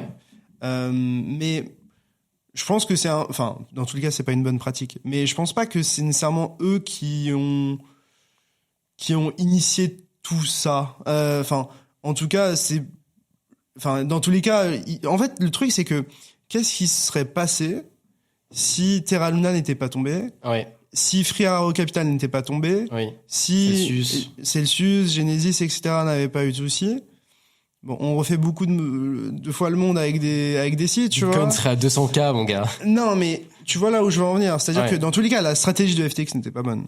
Mais en ayant une approche qui est malveillante, qui est toxique, etc., je pense que c'est juste qu'il y a beaucoup de choses qui ont fait un effet ricochet sur eux et qui finissent par cette capitulation, probablement. Puis certains pourraient argumenter aussi que c'était sain pour l'écosystème de se débarrasser de ces mauvais acteurs. Vaut mieux maintenant que plus tard. Exactement.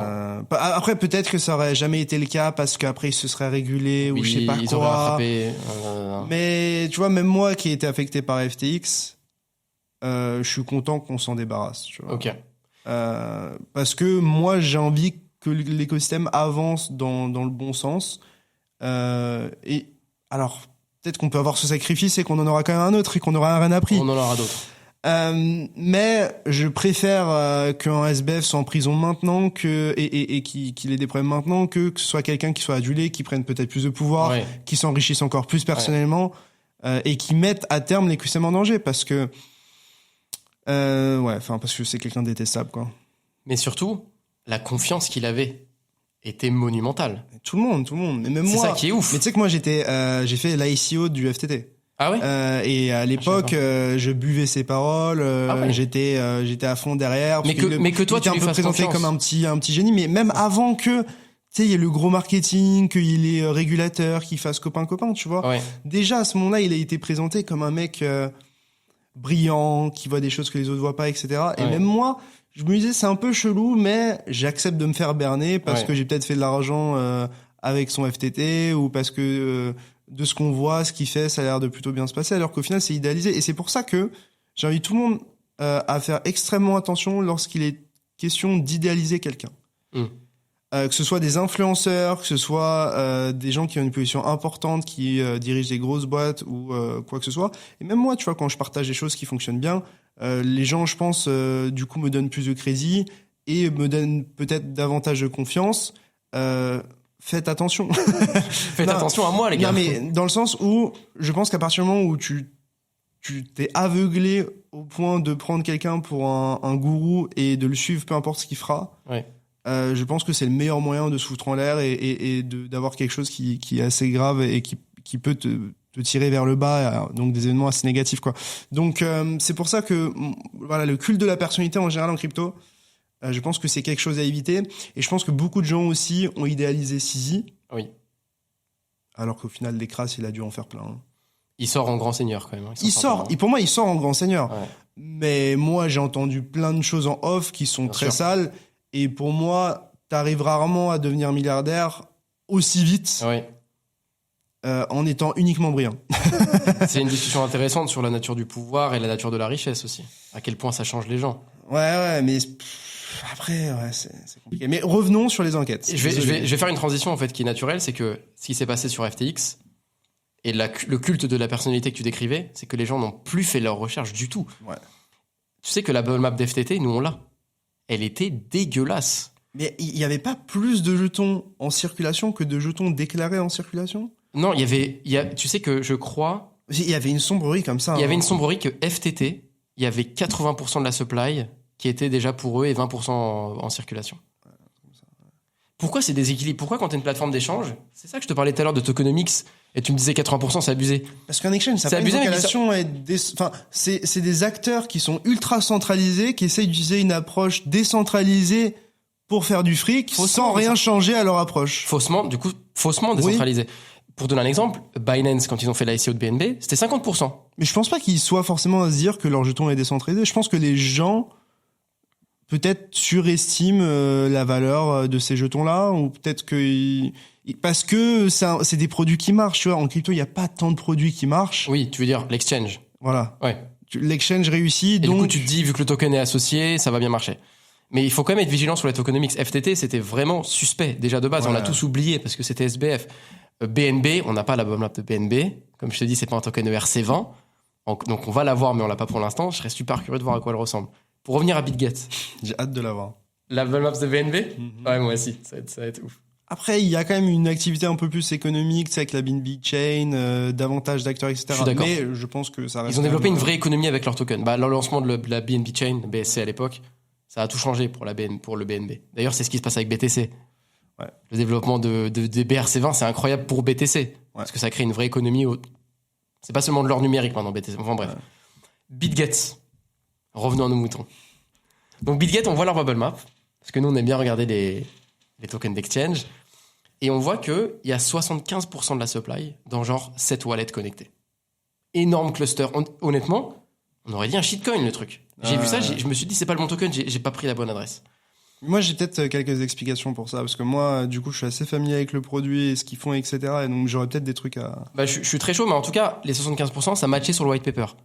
Ça, je l'ai dit dans le thread. Ok. C'était pas quelque chose en mode... C'est pas une fausse promesse. Ah non, c'était pas une fausse promesse. C'était vraiment, dans le white paper, on a 75% de la supply pour le marketing, pour de l'incentive, il détaillait un peu. Et on constatait vraiment 75% sur la map. Déjà, ça, en soi... Nous, ça nous pose problème parce qu'on pense que c'est trop élevé, ces pourcentages. On parlait de mauvaise tokenomics. Nous, on trouve que c'est trop élevé. Mais la suite de l'histoire est assez drôle. Parce que les 25% restants, qui sont distribués aux utilisateurs, en fait, 80, exactement sur ces 25%, 22% sont déposés sur BitGet. Donc, de fait, 80% des 25% sont déposés sur BitGet. Au total, je vais te la faire simple, 97% sont détenus par BitGet. Après, entre les 75% pour moi, qui c'est détiennent... logique, d'une certaine manière, dans le sens où, genre, c'est comme le BNB, enfin, c'est un peu moins le cas avec le BNB, parce que le BNB, il y a une initiation au-delà de Binance, mais t'as quand même un intérêt à le staker, à le locker pour avoir des launchpads, des trucs à gauche, à droite. Sur BitGet. Et donc, ouais, sur Binance. Et sur BitGet, du coup, t'as la même chose. Par exemple, ce que je peux dire, c'est que pour le copy trading, tu sais, il y a des influenceurs qui font du copy trading, etc. Je blâme pas, honnêtement, le copy trading, je pense que il y a des gens très bien qui en font, comme des gens qui sont très mauvais qui en font. Tu vois. Pour moi, c'est juste un outil technique qui est à la disposition des gens. Mais par exemple, les influenceurs, pour faire du copy trading ou pour percevoir une partie plus importante des bénéfices qui sont tirés du copy trading, doivent avoir du BGB et doivent le staker. Tu vois. En tout cas, moi, c'est quelque chose qu'on m'a mentionné. Et je suppose qu'il y a beaucoup de mécaniques en dehors de ça pour essayer de concentrer les BGB, donc le token de BitGet, chez BitGet. Donc ça, je trouve que c'est assez intéressant. Un autre point aussi que je trouve assez intéressant et sur lequel je suis assez critique, c'est que tu remarqueras, les tokens d'exchange sont uniquement listés sur leur plateforme la plupart du temps, ou en tout cas pendant un très bon moment. Ah, c'est un bon point. Donc le BGB est majoritairement listé sur BitGet. Je crois pas qu'il soit disponible sur d'autres plateformes, mais enfin c'est possible. Tu peux l'acheter sur Uniswap. Mais voilà, t'as pas de gros autres exchanges que BitGet qui liste le BGB de mémoire. C'est des concurrents, donc c'est logique. Et surtout, pas de dérivés. Ah. Tu ne peux pas shorter le jeton. Ah, c'est intéressant ça. Tu peux pas le shorter sur des plateformes décentralisées ? Le OKB, donc le token de OKEx, a été listé pendant très longtemps, je crois, uniquement sur OKEx. Et je suis pas sûr que tu puisses le shorter, ou en tout cas que tu aies pu le shorter pendant très longtemps. Et donc ça, c'est quoi la conséquence, tu penses ? C'est moins de pression vendeuse. Parce que en fait, même si toi, par exemple, tu te dis, ok, moi je suis pas d'accord avec le prix de ce jeton. Je pense que le prix de ce jeton devrait être plus bas. Si t'as pas de jeton pour le faire, tu peux pas le faire. Oui. Ça veut dire qu'il faut en acheter pour pouvoir parier. Il faut en acheter pour pouvoir le vendre, mais ça sert à rien. Donc, toi, ce que tu as envie de faire la plupart du temps, c'est d'aller sur les dérivés, donc des produits dérivés, et de parier à la baisse. Donc, pour dire, ok, moi j'estime que le prix il sera plus bas, et je gagnerai de l'argent s'il va plus bas. Par contre, s'il monte, je perds de l'argent. Ça, tu peux pas le faire. Intéressant. Donc, tu peux pas avoir un désaccord d'une certaine manière avec le prix et parier sur ce désaccord, ou en tout cas avoir un intérêt économique à ce que le BGB baisse. Tout le monde a un intérêt économique à ce que le BGB monte. Donc tu penses que c'est pas dans l'intérêt de BitGet d'avoir un short ? En fait, à la fois, ça, le fait d'avoir des produits dérivés, ça permettrait d'avoir plus de volume, plus de frais, et surtout à plus de gens peut-être de prendre l'effet de levier du côté de l'achat, donc de long le BGB, mais au final, ça permettrait aussi à des gens, ou peut-être des gros acteurs, d'essayer de faire baisser le BGB. Est-ce qu'ils shortent d'autres tokens sur leur plateforme, par contre ? Ah, mais t'as des produits dérivés sur des centaines de coins. Donc, ils font du short sur tous les tokens, mais pas le leur, sur BitGet. Mais c'est pareil pour la majorité des exchanges centralisés avec leurs jetons. BNB, il y a du short sur Binance ou pas? Oui, mais parce que c'est très démocratisé, c'est très accessible, et BNB, c'est un jeton de Layer 1 Ouais, oui, maintenant. c'est vrai. Mais si tu regardes MEXC, KuCoin, donc avec CoinShare, donc le KCS, et tous ces jetons-là, vous regarderez, il y en a beaucoup qui sont pas listés sur d'autres exchanges que le leur, et la majorité, tu ne peux pas les trader sur les dérivés, donc tu ne peux pas les shorter. Intéressant. Ok. Bah, tu vois, nous, dans le thread, on explique aussi à la fin. Bon, ok, ils ont 97% de leur supply. Ok. Ils ont le contrôle. Ils ont le contrôle, ils ont la main sur 97% des jetons, techniquement. Techniquement. BGB, c'est quand même dans le top 60 des coins mondiales. C'est des milliards de valos. Mais ça pourrait être top 10 vu à quel point ils ont la main dessus. Exactement. Ils font ce qu'ils veulent avec. Mais c'est ça qui est étonnant. Ouais. C'est comment un token pump autant quand c'est toi qui as toute la supply. Ça, c'est un truc que j'ai pas compris. Bah, il suffit de très peu d'acteurs et de très peu de vendeurs pour que, tu vois, si t'as juste un petit peu de gens qui veulent en acheter et que toi t'as la majorité des jetons et que tu décides de pas les vendre. Ça pump? Ouais. Damn. Non, mais tu vois, ça n'a aucun sens. Si y a un petit peu de demande, s'il y a un petit peu de demande et très peu d'offres, ouais, mécaniquement, ça va monter. Et eux, ils ont tout intérêt à ce que ça monte. Et c'est un argument marketing pour les exchanges et leur croissance, tu vois. Ouais. En attendant, un token d'exchange qui baisse, est-ce que ça te donne envie de trader sur cet exchange? C'est toujours la même discussion qu'on avait tout à l'heure sur le token baissier versus l'utilisation du produit. Et je pense que ça fait partie de l'équation. En tout cas, leur token, ils l'ont pas mis en collatéral. Pour finir ce thread, parce qu'on avait quand même expliqué ça à la fin, on n'est pas sur des mécaniques qu'on a vues sur FTX. C'est encore assez sain. Mais j'ai quelque chose de toxique à te proposer. Oula, vas-y, ça me plaît ça. Est-ce que, quand tu sais qu'un jeton est manipulé à la hausse, est-ce que c'est pas intelligent ou intéressant de se positionner dans ce sens-là avec une limite très claire? De l'acheter? De l'acheter, d'avoir un stop loss qui est prédéfini, je sais pas, d'un point de vue chartiste, et de le laisser monter parce que tu sais qu'il est manipulé et d'en profiter. Parce qu'en fait, il y a beaucoup de gens dans l'écosystème. Alors, je suis pas en train de dire que c'est un bon jeton à acheter ou quoi que ce soit, mais ce que je veux dire dans l'écosystème, c'est que si vous savez qu'il y a quelque chose de manipulé et qui est pas trop dangereux, qui a de la liquidité. Ouais. C'est-à-dire que si tu veux sortir, tu peux sortir. À Paris, quoi. Parce que, en soi, c'est ça l'enjeu. Sur FTT, tu pouvais vendre. Ouais. Tu vois, même pendant la faillite, tu pouvais vendre, même ça allait vite, tu pouvais vendre. T'as une petite fenêtre, ouais. Mais il y a beaucoup de gens dans l'écosystème qui disent oui, c'est manipulé. Mais si tu sais que c'est manipulé, si tu sais dans quel sens c'est manipulé, mais pourquoi tu deviens pas absolument riche tout de suite maintenant? Si tu crois à tes convictions, autant mets de l'argent. Au bout d'un moment, si c'est manipulé et si obvious, pourquoi vous êtes pas tous riches, les gars? Ouais. Non, je sais pas. Peut-être qu'on a vite tendance aussi à croire à la manipulation. Bah, je pense que c'est des raccourcis et c'est un moyen de se rassurer dans le fait qu'on est meilleur que ça et que le marché a peut-être tort. Ouais, je pense qu'il y a un peu de ça. Je sais pas, franchement, pour moi, c'est un comportement de gens qui ne fait pas d'argent. Mais dans l'idée, je suis assez d'accord avec toi. Mais c'est pas méchant, mais c'est juste que si t'es sur les marchés et tu veux faire de l'argent, tu joues avec les manipulateurs. Comme les gens, ils disent, oui, les baleines commencent à acheter beaucoup de jetons et à en accumuler. C'est quoi? Peut-être que eux, ils vont manipuler à la hausse, soi-disant. Ouais. Bah, à ce moment-là, tu te mets avec eux. Non, et quand tu les vois distribuer, tu fais la même chose. En fait, je suis d'accord avec toi, honnêtement. Ça veut dire que t'as un échiquier avec des règles et tu vois des choses. Bah, bouge tes pions de la bonne façon et fais tes moves. Prends en compte, en tout cas, ça dans ton positionnement. Exactement. C'est vrai. Du coup, on a parlé pas mal de manipulation. Mais je voulais un petit peu savoir, à partir de tous les utilisateurs qui ont utilisé BubbleMap, s'il y avait des utilisations spécifiques que tu trouvais assez intéressantes et qui font sens selon toi. Donc, quelles sont pour toi les manières peut-être les plus intelligentes ou les plus smart d'utiliser BubbleMap tout simplement, entre toi, comment tu utilises le produit et ce que tu as pu voir chez les utilisateurs? Aujourd'hui, notre communauté, elle a un réflexe simple. C'est-à-dire qu'avant d'investir dans un token, tu vas toujours checker la BubbleMap. Et on sait qu'on a séduit une communauté assez dégène, des mecs qui vont investir sur des tokens assez exotiques. Manipulés? Who knows. En tout cas, c'est ce que tu as envie de checker. Okay. Donc, l'utilisation est assez intuitive. Tu prends le token, tu mets sur BubbleMap. Si tu vois des gros clusters qui sont pas explicables facilement, ou au centre, c'est pas un centralized exchange, ou c'est pas un wallet labellisé, t'investis pas. Et c'est une façon d'éliminer tellement de mauvais plays. Vraiment, 90% des tokens que tu regardes, les nouveaux licites de CoinGecko ou CoinMarketCap, tu sais avec BubbleMap que c'est pas la peine. Donc nous, on a une règle assez simple. C'est, si tu vois un cluster avec 10% de la supply, commence à te poser des questions et 20%, t'y vas pas. Vous avez pas créé de score, par exemple? Non, on n'a pas de score encore, mais c'est quelque chose qui est possible. Okay. On a cette statage, on est 10% Medit, 20% Evit. Ok. Si tu vois des clusters, une façon assez simple de souvenir. Donc ça, c'est l'usage le plus courant.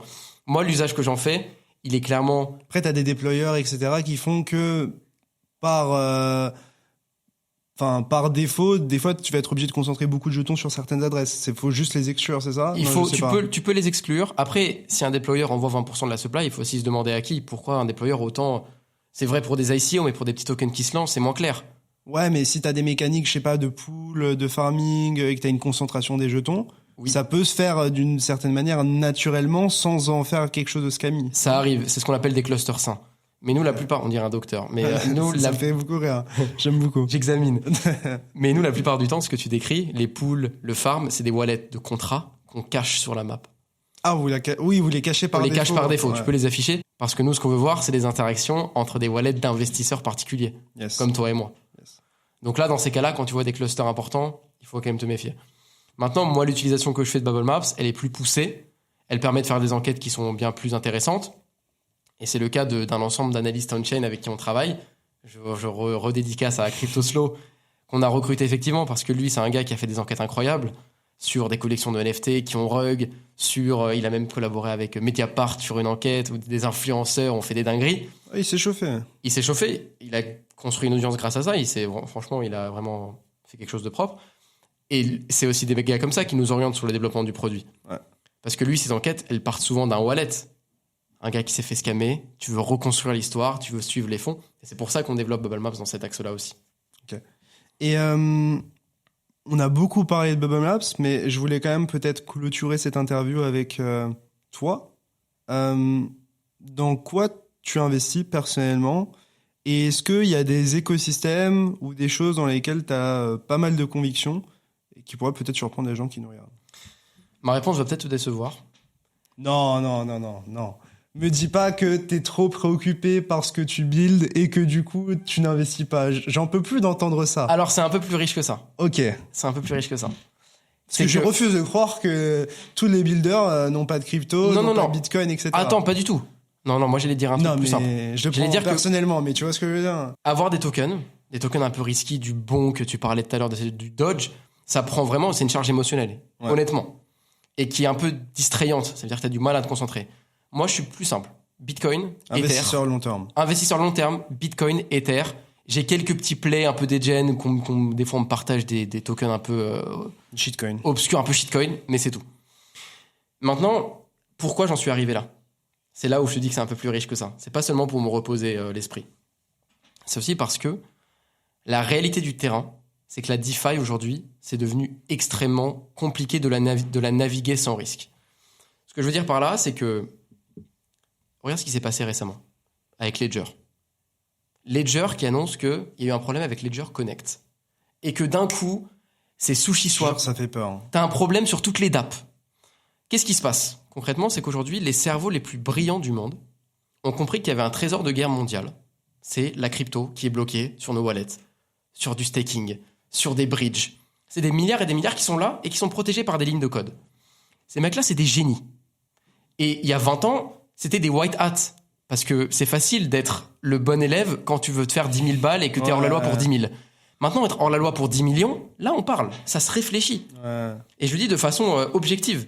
Des mecs qui étaient white hat il y a 10 ans... Bien sûr, il y a des mecs qui font le calcul. Tu vois, je parlais avec des mecs dans la cybersécurité. Les mecs, ils ont devant eux le moyen de rug genre 50 millions instantanément parce que ils ont fait leur recherche et ils sont tombés plus ou moins sur le truc sans faire exprès. Ouais, c'est ça. Bah, ça se réfléchit, est-ce que j'appuie sur le bouton ou pas? Et ces mecs-là me disaient... Mais bien sûr, tous les jours, j'ai envie d'appuyer sur ce bouton-là. Ouais. Mais c'est trop dangereux. Et c'est des mecs qui le font par accident, mais c'est aussi des organisations qui le font volontairement. Ouais. Je pense à Lazarus Group. J'ai une anecdote à te partager, je la partagerai juste après, un truc de fou qui m'est arrivé après la levée. Ils se sont dit, de toute façon, tout le monde nous déteste. C'est une organisation de la Corée du Nord. Ouais. Autant jouer ce rôle à fond. Et du coup, ils attaquent les bridges, ils attaquent tout le monde. C'est un truc de fou. Et ce que je veux dire par là, c'est que les mecs qui attaquent la crypto, ils attaquent pas que la crypto. C'est pas que les bridges, c'est pas que les Ledger Connect, c'est l'informatique sous toutes ses couches et sous toutes ses fondations qui est attaquée. La vieille extension Chrome que tu télécharges de façon un peu négligente en te disant bah ouais c'est quoi c'est... Au final, s'il y a une faille, le mec peut remonter le fil d'Ariane et au final taper tes cryptos. Ouais. Ouais. Le fichier sous-titres que tu télécharges pour tes films en te disant quoi, c'est un fichier sous-titres, c'est un SRT. Ouais. Il suffit qu'il y ait une petite faille et le mec remonte. Donc c'est toute l'informatique moderne qui est attaquée. La petite librairie Python, c'est la petite librairie Python à la con qui fait qui est un des socks de plein de sites. C'est pour ça que ça me fait peur, tu vois, la Ça DeFi. fait trop peur. Genre, t'es là, tu peux faire un swap. Les DNS spoofing. Ouais. Ça veut dire que tu vas sur Curve. Ouais. Tu crois que t'es sur Curve, t'es sur le bon URL, mais en fait t'es pas sur Curve. Parce que le DNS s'est fait hack. Un mec qui exploite le Cloudflare de Coin Academy, qui affiche une version de Coin Academy qui n'est pas la vraie version de Coin Ça Academy. vous est arrivé, ça? Non, mais ça pourrait arriver, tu vois. Ok. Ou même genre quelqu'un qui prend possession de mon compte Twitter et qui va pousser les gens à se faire drain via, je sais pas, un site malicieux, tu vois. Donc moi, ça me fait extrêmement peur. Ça fait trop peur. Et c'est pour ça que je m'aventure pas trop dans la DeFi. Ouais. J'ai des interactions qui sont assez simples et je stocke tout proprement.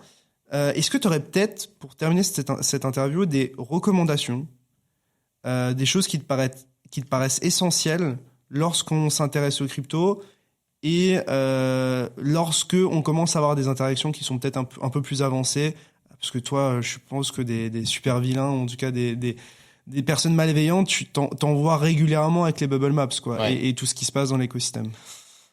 Comme tu as dit, deux approches toutes simples. Déjà, bien séquencer, bien segmenter tes wallets. Ça veut dire... moi, j'ai même un ordi séparé, pour te dire. Ouais.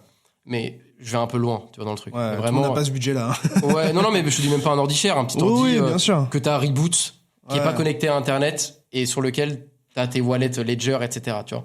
Donc, bien segmenter ces wallets, ça veut dire que tu as ton wallet qui est ton coffre-fort, sur lequel tu te connectes à rien, quoi. Rien, du tout.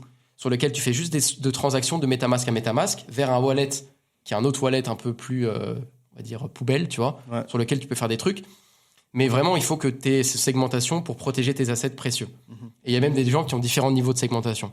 Et derrière, utilisez les outils qui sont à votre disposition pour faire des bons investissements. Bubble Maps, pour moi, c'est indispensable aujourd'hui.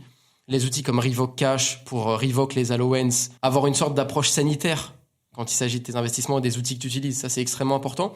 Et se dire que chaque clic pour valider une transaction, tu le médites. Fais pas un clic comme ça, je signe, sans m'y être intéressé, juste 10 secondes. Juste 10 secondes, tu te dis, est-ce que je clique? Vérifie l'URL, tu checkes les stats, 2 secondes. La signature, ça devrait être un truc, limite tu devrais te pincer un peu fort avant de faire une signature, pour te dire, non, une signature c'est super important. Ouais. Parce qu'on peut faire n'importe quoi T'es avec. fatigué, tu rentres de soirée, t'es un peu bourré, tu fais une signature. Non, tu t'attends le lendemain. Ouais, c'est mes petits quelque conseils, chose voilà. à prendre vraiment au sérieux, hein, parce que pour le coup, moi, j'ai jamais subi de hack ou tu vois, d'exploitation de mes wallets, etc. Et c'est un truc qui me fait assez peur et je fais attention, tu vois, vraiment sur les ledgers, je vais faire juste de l'envoi de transactions basiques, je vais pas faire de swap, de trucs comme ça. Ouais. J'ai des wallets vraiment, comme tu l'expliquais, poubelles, sur lesquels je vais peut-être pouvoir faire des trucs un peu plus dégènes que d'autres, mais sur lesquels je vais jamais laisser beaucoup de fonds, quasiment pas de fonds, qui sont juste des wallets de transit d'une certaine manière.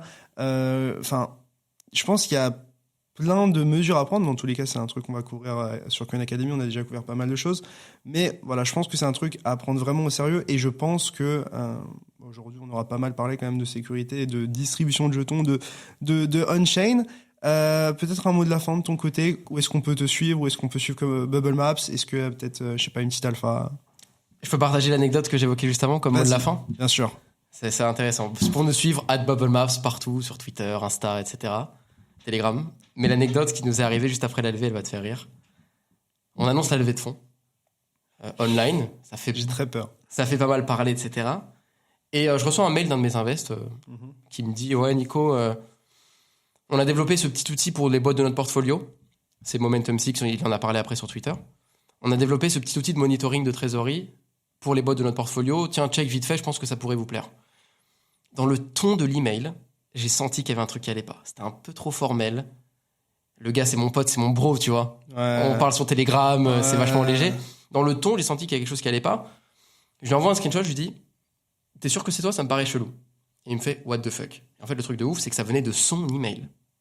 Sans feinte, c'était son email.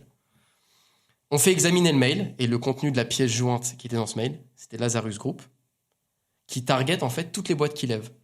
Parce que les boîtes qui lèvent, c'est quoi? C'est des boîtes potentiellement qui ont du cash, un peu de crypto potentiellement. C'est une dinguerie. On reçoit ça, et dans la crypto, la morale, c'est que tu as un clic de tout perdre. Je cliquais sur ce doc, ça m'ouvrait un Excel, je validais la donnée, l'ordi était corrompu, était foutu. Parce que les mecs, ils exploitent, je te dis, pas seulement la crypto.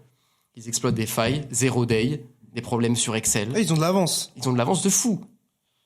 Ils ont des moyens que personne n'a, quoi. Non, ils sont à part à la des gouvernements. Ouais. Ils sont à la pointe, technologiquement, de l'informatique moderne. Je te jure, ça rend fou. Hein. Tu te dis, même à ce niveau-là, tu peux lever des fonds et par hasard, genre ces mecs-là, en fait, ils se disent où est-ce qu'il y a de l'argent, Potentiellement. où est-ce qu'on peut se plugger, où est-ce qu'on peut profiter un petit peu des failles humaines pour accéder à beaucoup d'argent. Ouais. Ou même beaucoup d'informations, parce qu'au final, ça peut être de l'argent, mais ça peut être aussi de l'information, tu vois. Bien sûr. Et tu peux, je sais pas, t'aurais pu rentrer certaines informations sur ta société, etc., qui pouvaient être stratégiques aussi.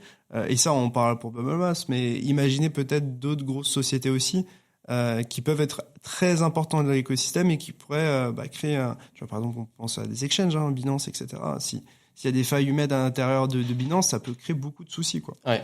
Donc, ok. Bon, l'anecdote un peu triste pour finir, mais... Anecdote triste, mais qui donne pas foi en l'humanité, mais... C'est ça.